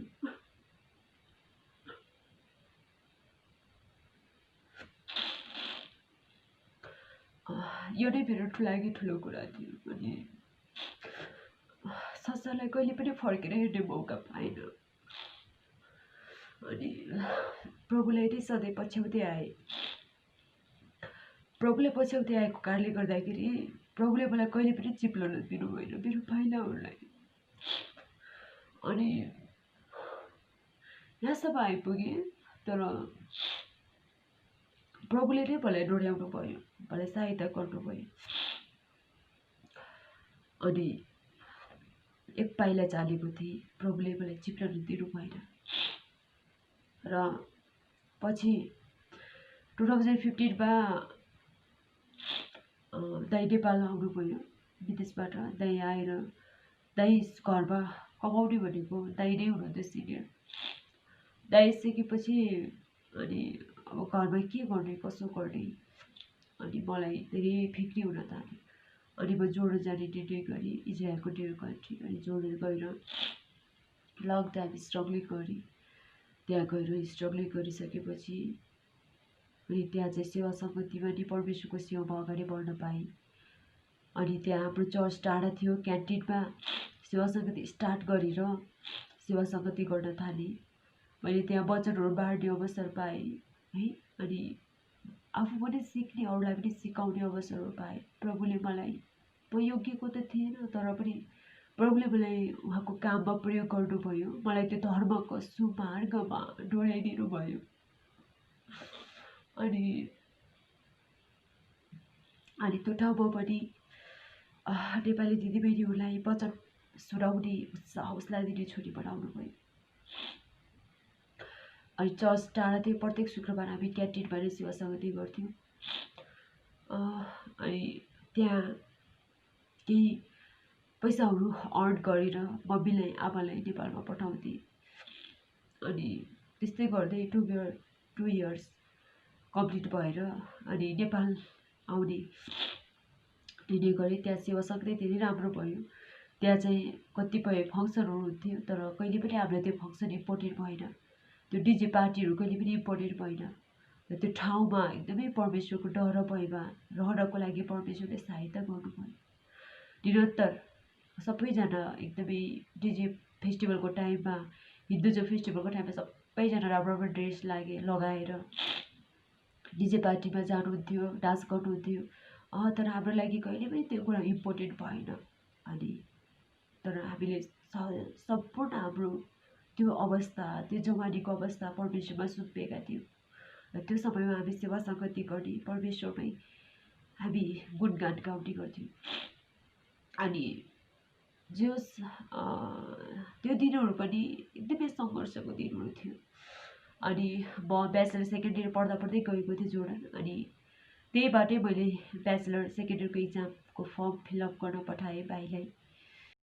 अनि त्यहीबाटै भाइलाई पैसा पठाएर सेकेन्ड इयरको फर्म भर्न पठाएँ नेपालमा, ब्याचलर सेकेन्ड इयरको। अनि म 24 मन्थमा नेपाल आउनुपर्ने, तर 22 मन्थमा 22 महिनामा आइपुगेँ इक्जाम दिनको लागि भनेर। अनि 1 वर्ष लस नहोस् भनेर। अनि त्यसपछि नेपाल आएर सेकेन्ड इयरको इक्जाम दिएँ। अनि सेकेन्ड इयरको इक्जाम दिएपछि थर्ड इयरको इक्जाम दिएँ। त्यसरी कन्टिन्यू अध्ययनलाई अगाडि बढाएँ। नेपाल आउँदाखेरि फ्यामिलीको ब्याकग्राउन्ड अर्कै थियो, गाह्रो थियो, स्ट्याटसहरू, कन्डिसन गाह्रो थियो है। अनि कन्डिसन गाह्रो भइसकेपछि म जापान जाने निर्णय गरेँ। जापान जाने निर्णय गरेपछि जापान ल्याङ्ग्वेज पढ्न थालेँ। जापान ल्याङ्ग्वेज पढेँ 6 महिनासम्म। अनि ब्याचलर पनि थर्ड इयर पनि पढिरहेको थिएँ। अनि फ्यामिलीको ब्याकग्राउन्ड गाह्रो थियो। अनि भाइ बहिनी छ, बाबु मम्मीको लागि सोचेर फेरि जापान जान्छु सोचिरहेको थिएँ। तर मेरो नाम चाहिँ निस्केन है, नाम भिसा आएन। भिसा नआएपछि सबै साथीहरू गयो, म मात्रै जान पाइनँ। अनि तर पनि परमेश्वरलाई धन्यवाद दिएँ। अनि मैले ब्याचलर थर्ड इयरको इक्जाम दिएँ। थर्ड इयरको इक्जाम दिइसकेपछि अनि पहिल्यैदेखि डिजायर थियो कि जोड जान्छु, अनि गएर आएर फेरि बाइबल कलेज जान्छु भन्ने। तर नेपालमा आउँदा फ्यामिली ब्याकग्राउन्डको कन्डिसन अर्कै भएको कारणले गर्दाखेरि फेरि अनि म बाइबल कलेज जान सक्दैन कि जस्तो फिल भइरहेको थियो। तर पछि प्रभुले अवसर जुटाउनु भयो है। अनि म दाङबाट काठमाडौँ आएँ। काठमाडौँ आइसकेपछि मेरो एकजना साथी थियो, भावना आले मगर। साथीसँग भेट भयो, साथीसँगै बस्न थालेँ। अनि निरन्तर रूपमा मण्डली जाने, सेवा सङ्गति। अनि त्यसपछि जब पनि खोजेँ, जब गर्न थालेँ मैले पोलिक्लिनिकमा। अनि जब गर्न थालिसकेपछि त्यहाँ जब गर्न थालेँ। तर जबमा चाहिँ सेवा सङ्गति मलाई शनिबार चर्च जानु पर्थ्यो। अनि त्यहाँको मेन मान्छे बसले भन्नुभयो, बहिनी यदि तिमी शनिबार चर्च आउँछौ भने हामी तिमीलाई जब दिन सक्दैनौँ भन्नुभयो। त्यति बेला मलाई धेरै गाह्रो थियो। अनि 2018मा भर्खरै काठमाडौँ आएको थिएँ। अनि काठमाडौँ आएको बेलामा अनि म जब पाएको थिएँ दाउदौ है। अनि आफ्टर लङ टाइम अनि जब पाएको, अनि जब गरिरहेको थिएँ। शनिबार चर्च जानुपर्ने। अनि उहाँले भन्नुभयो, बहिनी तिमी अहिले इमर्जेन्सी डिपार्टमेन्टमा काम गरिरहेको छौ, इमर्जेन्सीमा कन्टिन्यू पेसेन्टहरू आउँछ, अनि तिमी शनिबार चर्च जान्छौ भने तिमी जब नगर भन्नुभयो। कस्तो पेन भयो। अनि म रोएँ धेरै नै। अनि मेरो लागि चाहिँ मोस्ट सिग्निफिकेन्स थिङ्स भनेको चाहिँ मेरो प्रभु हो। म शनिबार चर्च जानै पर्छ भन्दाखेरि पनि उहाँले हामी तिमी चर्च जान्छौ भने हामी तिमी यो जब दिन सक्दैनौँ। अनि मलाई नि कस्तो लाग्यो, प्रभुसँग रोइ रोइ प्रार्थना गरेँ, प्रभु ठिकै छ। अनि मलाई आशा छ प्रभु तपाईँ मेरो साथमा हुनुहुन्छ, तर म सेवा सङ्गति छोड्न सक्दैन। अनि मसँग फाइनेन्स त्यति बेला गाह्रो थियो, एकदमै गाह्रो। अनि मलाई जबको खाँचो थियो अरे नै, मैले जब गरिरहेको थिएँ, पैसाको खाँचो थियो र। अनि पछि अनि त्यसपछि त्यहाँ जब अनि छोडिदिएँ मैले। अनि सर म चर्च छोड्न सक्दैन, चर्च सङ्गति निरन्तर मलाई जानुपर्छ। ठिकै छ सर, मलाई चर्च जानुपर्छ, त्यसैले यदि तपाईँले मलाई म चर्च जान्छु होइन, चर्च जान्छु र तपाईँले अब चर्च जाँदाखेरि अब यता काममा बाधा पुग्छ भने ठिकै छ सर, ठिकै छ म जब गर्दिनँ अनि भने। त्यसपछि जब छोडेँ। अनि छोडिसकेपछि फेरि अर्को नर्सिङ केयर एट होम भन्छ, अनि त्यसमा जब गर्न थालेँ। अनि त्यहाँ जब गर्दा गर्दै अनि जब गर्दा गरेँ होइन। अनि जब गर्दा गर्दै लङ टाइमसम्म जब गरेँ। अनि जब गरिसकेपछि धेरै बुढापाका है, उहाँलाई केयर गर्नुपर्ने। अनि उहाँलाई टाइमली मेडिसिन दिनुपर्ने, त्यस्तै गर्नुपर्ने। अनि त्यति बेला जब पनि गरिरहेको थिएँ। अनि मेरो ठिकै त्यति बेला अनि मलाई त्यही काम गर्दा गर्दै त्यति बेला मलाई ट्युबरकुलोसिस भयो। अनि ट्युबरकुलोसिस भइसकेपछि कन्टिन्यू म त्यति बेला फेरि पनि टुटेँ। अनि एकदमै गाह्रो टाइम थियो। अनि म हजुरआमालाई केयर गर्थेँ। नाइटमा पनि म हजुरआमालाई केयर गर्थेँ। मैले 24 घन्टा ड्युटी गर्थेँ त्यति बेला। मसँग एउटा साइकल थियो अनि त्यही साइकलमा म उता 32 पुतली पुग्थेँ दिनमा। अनि राति चाहिँ म यता हरिसिद्धि एकजना आमा हुनुहुन्थ्यो ललितपुरको हरिसिद्धिमा, त्यहाँ जब गर्थेँ। अनि कन्टिन्यू रूपमा त्यहाँ जब गर्ने अनि सेवा सङ्गति पनि जाने गर्थेँ। अनि त्यस्तो गर्दा गर्दै मलाई ट्युबरकुलोसिस भएछ। अनि ट्युबरकुलोसिस भइसकेपछि अनि म एकदमै टुटेँ फेरि पनि। अनि धेरै गाह्रो थियो समय। कन्टिन्यू जब गरेको गरेँ अनि टाइम पनि थिएन हस्पिटल जानलाई। धेरै खोकी लाग्यो अनि त्यसपछि औषधि लिएर खान्छु निकै हुँदैन, औषधि लिएर खान्छु निकै हुँदैन। अनि त्यस्तो भयो। अनि निकै भएन। अनि निको नभएपछि एक दिन अफिसमा कल गरेर म्याम आज म हस्पिटल जान चाहन्छु भने अनि म वीर हस्पिटल गएँ। वीर हस्पिटलमा गएपछि डक्टर ले सबै कुराहरू चेकअप गर्नुभयो, कफहरू सबै कुराहरू। अनि पछि माइकोब्याक्टेरियम ट्युबरकुलोसिस भनेर डायग्नोसिस गर्नुभयो। अनि म छक्कै परेँ। एकदमै रोएँ म। अनि एकदमै रोएँ डक्टरको अगाडि। अनि त्यति बेला आई वाज यङ, स्ट्रगलिङ गरिरहेको थिएँ है। कोही पनि थिएन सपोर्ट गर्ने। अनि त्यस कारणले गर्दाखेरि हस्पिटल गएँ। अनि एक्लै हस्पिटल गएँ ट्रिटमेन्ट गरेँ। अनि डक्टरले माइकोब्याक्टेरियम ट्युबरकुलोसिसमा डायग्नोसिस गर्नुभयो। डायग्नोसिस गरेपछि अनि मैले त्यो देखिसकेको थिएँ रिपोर्टमा रेड कलरको साइन लगाएको थियो माइकोब्याक्टेरियम ट्युबरकुलोसिस पोजिटिभ। अनि एकदमै टुटेँ म फेरि पनि। अनि आखिर के भइरहेको छ यस्तो भने है। पछि माइकोब्याक्टेरियम ट्युबरकुलोसिस भएको रहेछ। अनि पछि म त्यही रोएँ। अनि डक्टरले भन्यो नरुनुहोस्, 6 महिना औषधि खानुहोस् निको हुन्छ भन्नुभयो। अनि पहिले 6 महिना कन्टिन्यू औषधि खाएँ। अनि त्यसपछि म बाइबल कलेज प्रभुले फेरि अगेन एन्ड अगेन मलाई कलिङ आयो प्रभुबाट। कलिङ आइसकेपछि म बाइबल कलेज पढ्ने निर्णय गरेँ। अनि पढ्ने निर्णय गरेपछि म एमजिप जोइन गरेँ नेपाल थियोलोजिकल कलेजमा। कन्टिन्यू रूपमा पढ्न थालेँ। पछि जबको लागि जब गरेरै पढ्छु भनेको थिएँ, तर जबको टाइम पनि मिलेन। मलाई बिहान डेमा मर्निङ 6 to साँझ 6 बजीसम्म काम गर्नुपर्ने। तर मेरो क्लास एमजिपको मर्निङ 6 to अनि 10सम्म पढ्नुपर्ने। डेमा लाइब्रेरी बस्नुपर्ने, टाइमै मिलेन जबको। अनि टाइम नमिलेको भएको कारणले गर्दाखेरि मैले जब गर्न पाइनँ।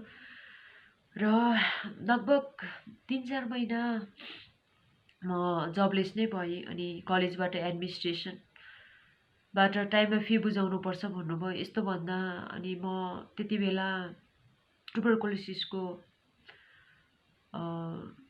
भनौँ मेडिसिनहरू पनि लिइरहेको थिएँ। अनि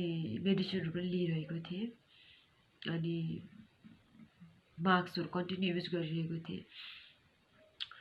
अनि पछि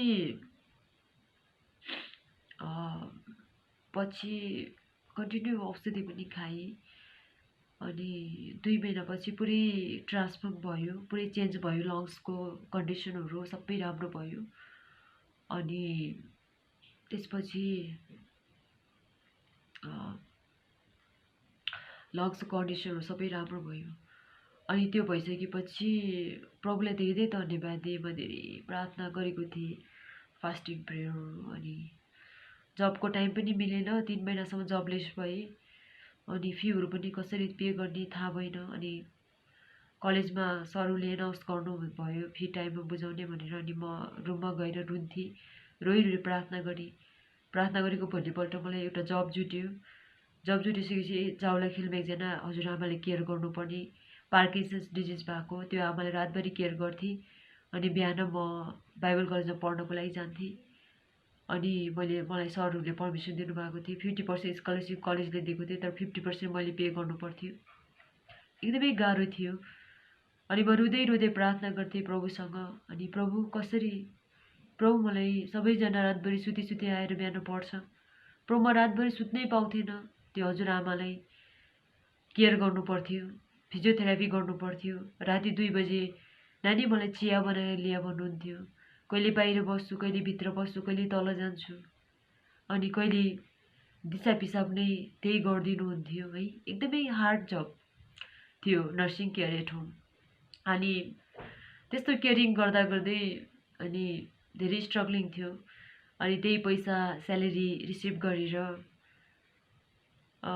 त्योभन्दा पहिला त एकदमै गाह्रो थियो। फर्स्ट डेमा बाइबल कलेजमा गएको, पर्समा 20 रुपियाँ मात्रै थियो। 20 रुपियाँ मात्रै थियो। अब के गर्ने, गाडीमा जाने, गाडीमा आउनुपर्ने भाडाहरू है, अनि घर आउने भनेर 20 रुपियाँ मात्रै थियो। अनि त्यस्तो अवस्थामा हजुरआमाको त्यो दिन अब हामीले त्यहाँ काम पनि गर्न पाउँदैन, केही पनि गर्न पाउँदैन है। उहाँहरूको पर्सनल कपडाहरू धुने त्यस्तो काम चाहिँ होइन हाम्रो, खाना पकाउने काम होइन। हामीले केयर मात्रै गर्ने हो, पेसेन्टलाई केयर मात्रै गर्ने हो। अनि त्यसपछि पेसेन्टलाई केयर मात्रै गर्ने हो। अनि त्यसपछि निरन्तर रूपमा त्यस्तै जब गर्दै फीहरू तिरिरहेको थिएँ। तर पछि धेरै समयपछि मलाई धेरै गाह्रो फिल भइरहेको थियो। प्रभु मलाई पनि एउटा कोही सहायक जुटाउनुहोस्, सहयोग गर्ने भनेर धेरै प्रार्थना गरिरहेको थिएँ। पछि प्रभुले जुटाउनु भयो। आदरणीय पास्टर बुवा पाउलिनजी गुरुङ, उहाँ नेदरल्यान्डमा पास्टर हुनुहुन्छ। अनि त्यस्तै आदरणीय अङ्कल हुनुहुन्छ गणेश अङ्कल, जसले मेरो टेस्टिमोनी सुनेर मलाई मेरो एमडिपको लागि मलाई सपोर्ट गर्नुभयो। आदरणीय आन्टी सावित्री आन्टी, आदरणीय अङ्कल पाउलिनजी गुरुङ, आदरणीय अङ्कल गणेश अङ्कल, आदरणीय आन्टी गुनु आन्टी। अनि उहाँहरू एकदमै महत्त्वपूर्ण पार्ट हुनुहुन्छ। जब म सङ्घर्षको यात्रामा, दुःखको समयमा थिएँ, उहाँले एकुरेट टाइममा प्रभुले उहाँलाई मेरो लाइफमा पठाउनु भएको छ र उहाँहरूलाई परमेश्वरले धेरै आशिष दिनुभएको छ है। अनि परमेश्वरले उहाँले धेरै आशिष दिनुभएको छ। जब म निजी समयमा थिएँ, खाँचोको समयमा थिएँ, उहाँहरूले एउटा परमेश्वरको लागि, परमेश्वरको साम्राज्यको लागि भने मुठीहरू खोल्नुभयो। प्रभुले उहाँलाई धेरैभन्दा धेरै आशिष दिनुभएको छ। अनि निरन्तर रूपमा अहिले म नेपाल थियोलोजिकल कलेज, मैले 2018मा मेरो पढाइ सुरु गरेको। अहिले म एमडी फाइनल इयरमा अध्ययनरत छु र म त्यो सँगसँगै master of arts in anthropology Tribhuvan युनिभर्सिटीमा काठमाडौँमा म मास्टर अफ आर्ट्स इन एन्थ्रोपोलोजीको 3rd सेमेस्टरमा छु। त्यसैले पहिलाभन्दा मेरो सुन्ने श्रवण शक्तिहरू मैले अडियोग्राम गर्छ प्रत्येक 6 महिनामा। अनि ट्रान्सफर्म भएको छ है, ट्रान्सफर्म भएको छ। र डक्टरले भन्नुभएको छ कि बहिनीले पहिलाभन्दा धेरै राम्रो ट्रान्सफर्म सुन्ने शक्ति राम्रो भएको छ। तर यदि बहिनीले त्यो नसा, जो नसा हुन्छ त्यसको इम्प्लान्ट हो कि के भन्छ त्यसलाई, त्यसको अपरेसन गर्यो भने बहिनीले अझ राम्रो ट्रान्सफर्म नर्मल हुन्छ भन्नुभएको छ। र त्यसको लागि अपरेसनको लागि धेरै नै लाग्छ, 12 लाख 13 लाख 14 लाख लाग्छ। र मलाई कस्तो लाग्छ भने म पहिलाभन्दा ट्रान्सफर्म मलाई येशूले निको पार्नु भएको छ। प्रभुले मलाई निको पार्नु भएको छ। येशूले मलाई चङ्गाइ पार्नु भएको छ। मलाई आत्मिकी रूपमा, मलाई शरीरमा प्रभुले निको पार्नु भएको छ। म खुसी छु, प्रभुमा आनन्दित छु है। प्रभुले मलाई हरेक पलमा साथ दिनुभएको छ। प्रभुले मलाई, डक्टरले भन्यो 12 लाख 13 लाख 14 लाख, तर प्रभुले मलाई सित्तैमा निको पार्नुभयो। हालेलुया, कति महान परमेश्वर। जब म टुटेको थिएँ, जब म लडेको थिएँ, जब म हारेको थिएँ, प्रभुले मलाई उठाउनु भयो, मलाई सहायता गर्नुभयो, मलाई उत्साह दिनुभयो, हौसला दिनुभयो। आज म 12 पढेर पढ्दैन भनेको थिएँ, मैले जीवनमा हरेस खाइसकेको थिएँ, मेरो जीवन चुनौतीपूर्ण थियो, तर परमेश्वरले मलाई अचम्मै प्रकारको अनुग्रह गर्नुभयो र आज मलाई यो स्थानसम्म ल्याउनु भएको छ। तर त्यो समयमा म दुःखमा थिएँ, कष्टमा थिएँ, मलाई सहयोग गर्नलाई कोही पनि थिएन है। मलाई त्यति बेला अपरेसनको लागि आर्थिकको खाँचो थियो, तर मलाई सहयोग गर्ने कोही थिएन। तर मेरो प्रभुले मलाई सहायता गर्नुभयो, मेरो प्रभुले मलाई भेट्टाउनु भयो, मलाई साथ दिनुभयो। त्यसैले त्यो दुःखको समयमा नै प्रभुले मलाई भेटाउनु भएको कारणले गर्दाखेरि आज उहाँबाट मैले ठुलो उत्प्रेरणा पाएको छु, प्रेम पाएको छु कि प्रभु त्यो समयमा म दुःखमा थिएँ, कष्टमा थिएँ, कसैले मलाई सहयोग गरेन, तर तपाईँले मलाई सहयोग गर्नुभयो। त्यसैले प्रभु अब it's my responsibility to do support to another people. अनि यो मेरो अब दायित्व हो कि प्रभु अब म तपाईँको प्रेमलाई बाँड्छु। प्रभु कसरी हुन्छ, कुन अवस्थाबाट हुन्छ, म प्रभु तपाईँको प्रेममा बाँड्छु, तपाईँको प्रेम बाँड्छु। मेरो आफ्नै पर्सनल, मेरो व्यक्तिगत क्षमता त छैन, तर पनि म जुन तरिकाबाट सक्छु, जस्तो तरिकाबाट सक्छु प्रभु म तपाईँको सेवा गर्छु, तपाईँको प्रेम बाँड्छु भन्ने चाहिँ मलाई त्यस्तो हृदयमा छ। र अहिले पहिलाभन्दा मेरो बाबुमम्मीको धेरै सोचाइ विचारहरू परिवर्तन भएको छ, धेरै नम्र हुनुभएको छ। सबैजनालाई दुई हात जोडेर म सम्पूर्ण आदरणीय पास्टर वा पास्टरी आमा, विश्वासी दाजुभाइ तथा दिदीबहिनी, देश विदेशमा रहनुभएका सम्पूर्ण आदरणीय दाजुभाइ तथा दिदीबहिनीहरूलाई बिन्ती गर्छु, मेरो परिवारको लागि प्रार्थना गरिदिनुहोस्। मेरो परिवार पहिलाभन्दा धेरै परिवर्तन हुनुभएको छ। उहाँले सोच्ने कुराहरू है, उहाँको व्यवहारहरू परिवर्तन भएको छ, बोली वचन परिवर्तन भएको छ। त्यसैले मेरो लागि प्रार्थना गरिदिनुहोस्। म अझै पनि अध्ययन गर्दैछु, मेरो एमडी अहिले फाइनल इयरमा, अनि master of arts in anthropology मानवशास्त्रबाट स्नातकोत्तर अहिले 3rd सेमिस्टरमा छु। मेरो लागि प्रार्थना गरिदिनुहोस्।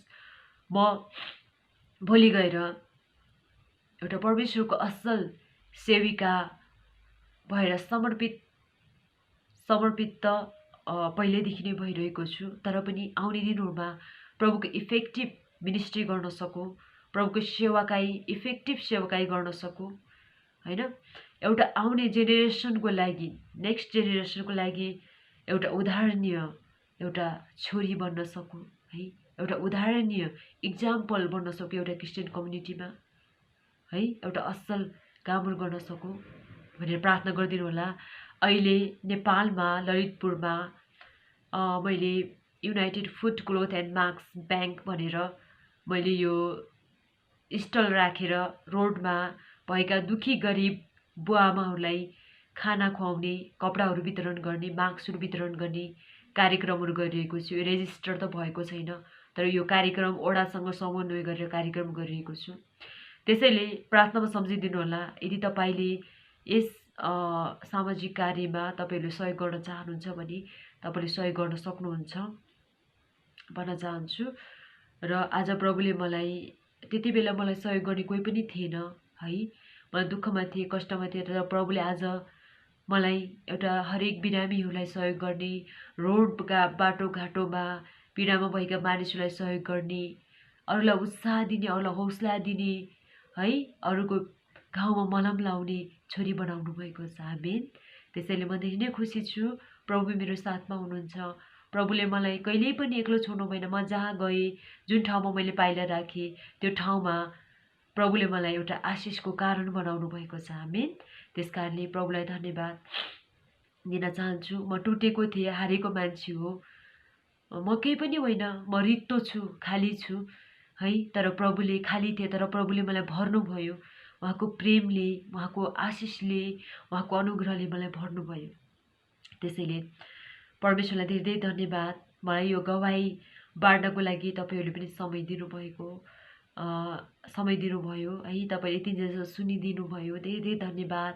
मेरो लागि निरन्तर प्रार्थना गरिदिनु होला। मेरो नाम तपाईँलाई थाहा छ, सोनाली पुन मगर, अनि म एउटा मोटिभेसनल स्पिकर पनि हो, र मेरो मिनिस्ट्री है, म एमडी, मेरो भिजनहरू छ, मेरो मिसनहरू छ, र म एउटा सामाजिक अभियन्ता पनि हो, र म समाजमा भएका सोसियल एन्ड ह्युमन एक्टिभिस्ट, र एउटा म मानवशास्त्र लिएर अध्ययन गरिरहेको छु है। त्यो सँगसँगै मैले सामाजिक कार्यहरू पनि गर्दै आइरहेको छु। र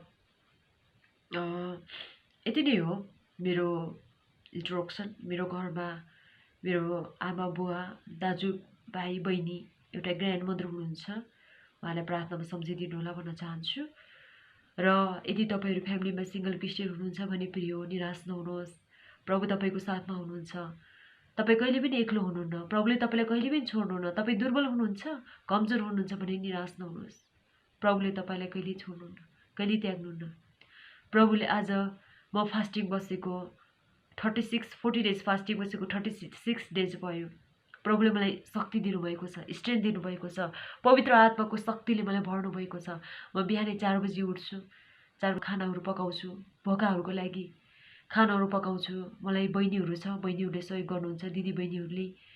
अनि तरकारीहरू काट्नको लागि, खानाहरू पकाउनको लागि सहयोग गर्नुहुन्छ, खानाहरू बाँड्नको लागि सहयोग गर्नुहुन्छ। आज एउटा रोडमा रहेर भोकाहरूलाई, पीडितहरूलाई, दुखी गरिबहरूलाई खाना खुवाइरहेको छु। यसमा विभिन्न दाजुभाइ तथा दिदीबहिनीहरूले मुठी खोल्नुभएको छ, उहाँहरूलाई पनि धेरै धेरै धन्यवाद व्यक्त गर्दछु। र अन्य तपाईँहरू पनि इच्छुक हुनुहुन्छ भने यस मेरो अभियानमा साथ दिनुहोला भन्न चाहन्छु। हस्त धन्यवाद, सबैजनालाई धन्यवाद। मेरो जीवन गवाई सुनेर तपाईँ आशिषित हुनुभएको छ भनेर म विश्वास गर्छु। तपाईँहरू सबैजनालाई परमेश्वर पिताले धेरैभन्दा धेरै आशिष दिनुभएको छ। अब हामी बलियो हुने समय आएको छ, हामी स्ट्रङ हुने समय आएको छ, अब हामी ज्योति जस्तै चम्कने समय आएको छ। अब हामी त्यत्तिकै बस्ने होइन, हामीमा जागृति आउनुपर्छ, हामी पवित्र आत्माको शक्तिले भरिनुपर्छ, पवित्र आत्माले भरिपूर्ण हामी पोखिनु पर्छ, पवित्र आत्माको फलहरूले हामी भरिनुपर्छ। प्रिय हो, आज हामी यस्तो खालको परमेश्वरको छोराछोरी बनौँ कि एकअर्काको घाउमा मलमपट्टि लगाऊ, एकअर्कालाई पीडा दुःख कष्टमा भएको बेला सहयोग गरौँ। यही नै एउटा के हो त, साँचो परमेश्वरको प्रेम बाँडेको हुन्छ। हस्त धन्यवाद सबैजनालाई। ख्रीष्टीय अभिवादन, जय मसीह। मेरो गवाई सुनेर तपाईँहरू आशिषित हुनुहुन्छ भन्ने मलाई विश्वास छ। र यदि यो गवाई सुनिसकेपछि तपाईँले मलाई कन्ट्याक्ट गर्न चाहनुहुन्छ भने मेरो कन्ट्याक्ट नम्बर छ 9818773803। अनि यो मेरो वाट्सएप नम्बर पनि हो। र मेरो एउटा सोनाली पुन मगर भन्ने एउटा पेज छ, त्यो पेजलाई पनि तपाईँले सर्च गरेर लाइक गर्न सक्नुहुन्छ। र मलाई फ्रेन्ड रिक्वेस्ट सेन्ड गर्न चाहनुहुन्छ भने सोनाली पुन मगर छ सर्च गर्नुभयो भने तपाईँले black and white profile picture भएको त्यसमा तपाईँले एड गर्न सक्नुहुन्छ। हस्त धन्यवाद सबैजनालाई। ख्रीष्टीय अभिवादन, जय मसीह। मेरो लागि प्रार्थना गरिदिनुहोस् भन्न चाहन्छु। सबैजनालाई परमेश्वरले धेरै आशिष दिनुभएको होस्। मान्छेको जीवन हो, दुःख कष्ट सङ्घर्षहरू आउँछ, कहिले उकाली कहिले ओह्राली है। हाम्रो जीवनमा यस्तै थुप्रै समस्याहरूबाट हामी गुज्रिएर जानुपर्छ। तर पनि प्रिय यो भोगाइले मलाई धेरै कुराहरू सिकाएको छ। मेरो जीवनमा आएको सङ्कट समस्या बाधाहरूले मलाई जीवनमा नयाँ कुराहरू थप मलाई उत्साह दिएको छ, हौसला दिएको छ। र यदि इन्डियामा उडिसामा त्यो इन्सिडेन्ट नभएको भएमा मैले कहिले पनि परमेश्वरलाई चिन्ने मौका पाउने थिएन। र त्यो इन्सिडेन्ट भएको कारणले गर्दाखेरि नै मैले परमेश्वरलाई चिन्ने मौका पाए प्रिय हो। त्यसैले जे पनि हुन्छ असलको लागि नै हुन्छ। म परमेश्वरप्रति धन्यवादी छु कि येशू ख्रीष्टले सहेको जस्तो मैले सहनु परेको सहेन। र जब मलाई पीडा भयो मैले क्रुसलाई हेर्थेँ। जब मलाई पीडा हुन्थ्यो, हर्ट हुन्थ्यो, जब मैले सुन्न सक्थिनँ राम्रोसँग, जब मानिस मेरो अगाडि हाँस्थ्यो, जब मानिसले मेरो लागि मेरो कुरा गर्थ्यो, त्यो समयमा ममा धेरै पीडा हुन्थ्यो, हृदय रुन्थ्यो। तर पनि मैले क्रुसलाई हेर्थेँ त्यो समयमा कि प्रभुलाई पनि त कति दुख्यो होला नि त। प्रभुले पनि शिरमा काँडाको मुकुट लाउनु भयो मेरो लागि, म जस्तो पापीको लागि दुःख कष्ट सहनु भयो। प्रभुलाई पनि त कति दुख्यो होला नि। अनि जब म प्रभुको दुःखलाई हेर्थेँ, अनि मेरो दुःख केही पनि होइन, मेरो कष्ट केही पनि होइन भनेर म एकदमै धन्यवादी हृदयहरू आउँथ्यो। अनि अहिलेसम्म त्यही कुराहरूलाई नै फ्लो गर्दै आइरहेको छु र म एकदमै धन्यवादी हृदय आउँछ। प्रभु तपाईँलाई धन्यवाद, परिस्थिति जस्तो सुकै होस्, प्रभु धन्यवाद धन्यवाद धन्यवाद भन्ने हृदय चाहिँ ममा प्रभु ईश्वरले मलाई दिनुभएको छ। र मानिसले पहिला मेरो बारेमा कुरा गरेर के भयो त है, पहिला मानिसहरूले मलाई कमजोर छ, उसले सुन्न सक्दैन, केही पनि गर्न सक्दैन भनेर के भयो त। परमेश्वरले मेरो जीवनबाट महान काम गर्दै हुनुहुन्छ, मलाई अचम्मै तरिकाले चलाउँदै हुनुहुन्छ। हालेलुया। किनकि आज परमेश्वरले मानिसले हेरे जस्तो हेर्नुहुन्न। मानिसले त हामीलाई जाँच गर्छ, न्याय गर्छ, तर परमेश्वरले हाम्रो बाहिरी कुराहरूले हेर्नुहुन्न, तर प्रिय परमेश्वरले हाम्रो हृदयलाई हेर्नुहुन्छ। हालेलुया। किनकि हाम्रो परमेश्वरले हाम्रो हृदयलाई हेर्नुहुन्छ। मानिसले बाहिर हाम्रो रूपलाई हेर्छ, शरीरको कुराहरूलाई हेर्छ, तर परमेश्वरले हाम्रो आत्मालाई हेर्नुहुन्छ। टुटेको हृदयलाई परमेश्वरले कहिले पनि इन्कार गर्नुहुन्न। त्यसैले प्रिय, यदि तपाईँहरू कोही परमेश्वरलाई चिन्नु भएको छैन, तपाईँ आज निराशामा हुनुहुन्छ, पीडामा हुनुहुन्छ भने प्रिय, यीशु ख्रीष्टलाई अँगाल्नुहोस्। तपाईँको जीवन व्यर्थ जाँदैन, एउटा अर्थपूर्ण जीवन जिउन सक्नुहुन्छ। जसरी आज म एउटा अर्थपूर्ण जीवन जिउन सकेको छु यीशु ख्रीष्टमा। हुन्छ, धन्यवाद। सबैजनालाई परमेश्वरले आशिष दिनुभएको होस्। जति पनि सिङ्गल क्रिस्चियन हुनुहुन्छ, निराश नहुनुहोस्। प्रभु तपाईँको साथमा हुनुहुन्छ। स्ट्रङ हुनुहोस्, strong in the lord and his mighty power. है, परमेश्वरमा उहाँको सामर्थ्य शक्तिमा बलवान हो भनेर भन्नुभएको छ। हुन्छ, धन्यवाद। तपाईँलाई परमेश्वरले आशिष दिनुभएको होस्। सबै कुरा तपाईँ परमेश्वरको हातमा राख्छु है, तपाईँ परमेश्वरको हातमा राख्छु। प्रभु धन्यवाद। अनि छोटो प्रार्थना गर्छु। धन्यवाद पिता परमेश्वर, म तपाईँलाई धन्यवाद दिन्छु। प्रभु, यो गवाईहरू सेयर गरेको छु, तपाईँको पवित्र आत्माको उपस्थिति दिनुभएको छ पुरै गवाई सेयर गर्दाभरिमा। र प्रभु, जतिजनाले मेरो गवाई सुन्नुहुन्छ उहाँहरूलाई पोखिने गरेर आशिष दिनुहोस्। तपाईँको आत्माको अगुवाई दिनुहोस्, आत्माको अगुवाई दिनुहोस्। येशू, तपाईँको आत्माले चलाउनुहोस्, तपाईँको पवित्र आत्माको शक्तिले भर्नुहोस् भनेर प्रार्थना गर्छु। धन्यवाद प्रभु, सबैलाई आशिष दिनुहोस् येशू ख्रीष्टको नाममा। हामी सबैजनालाई जय मसीह। Thank you very much. God bless you all.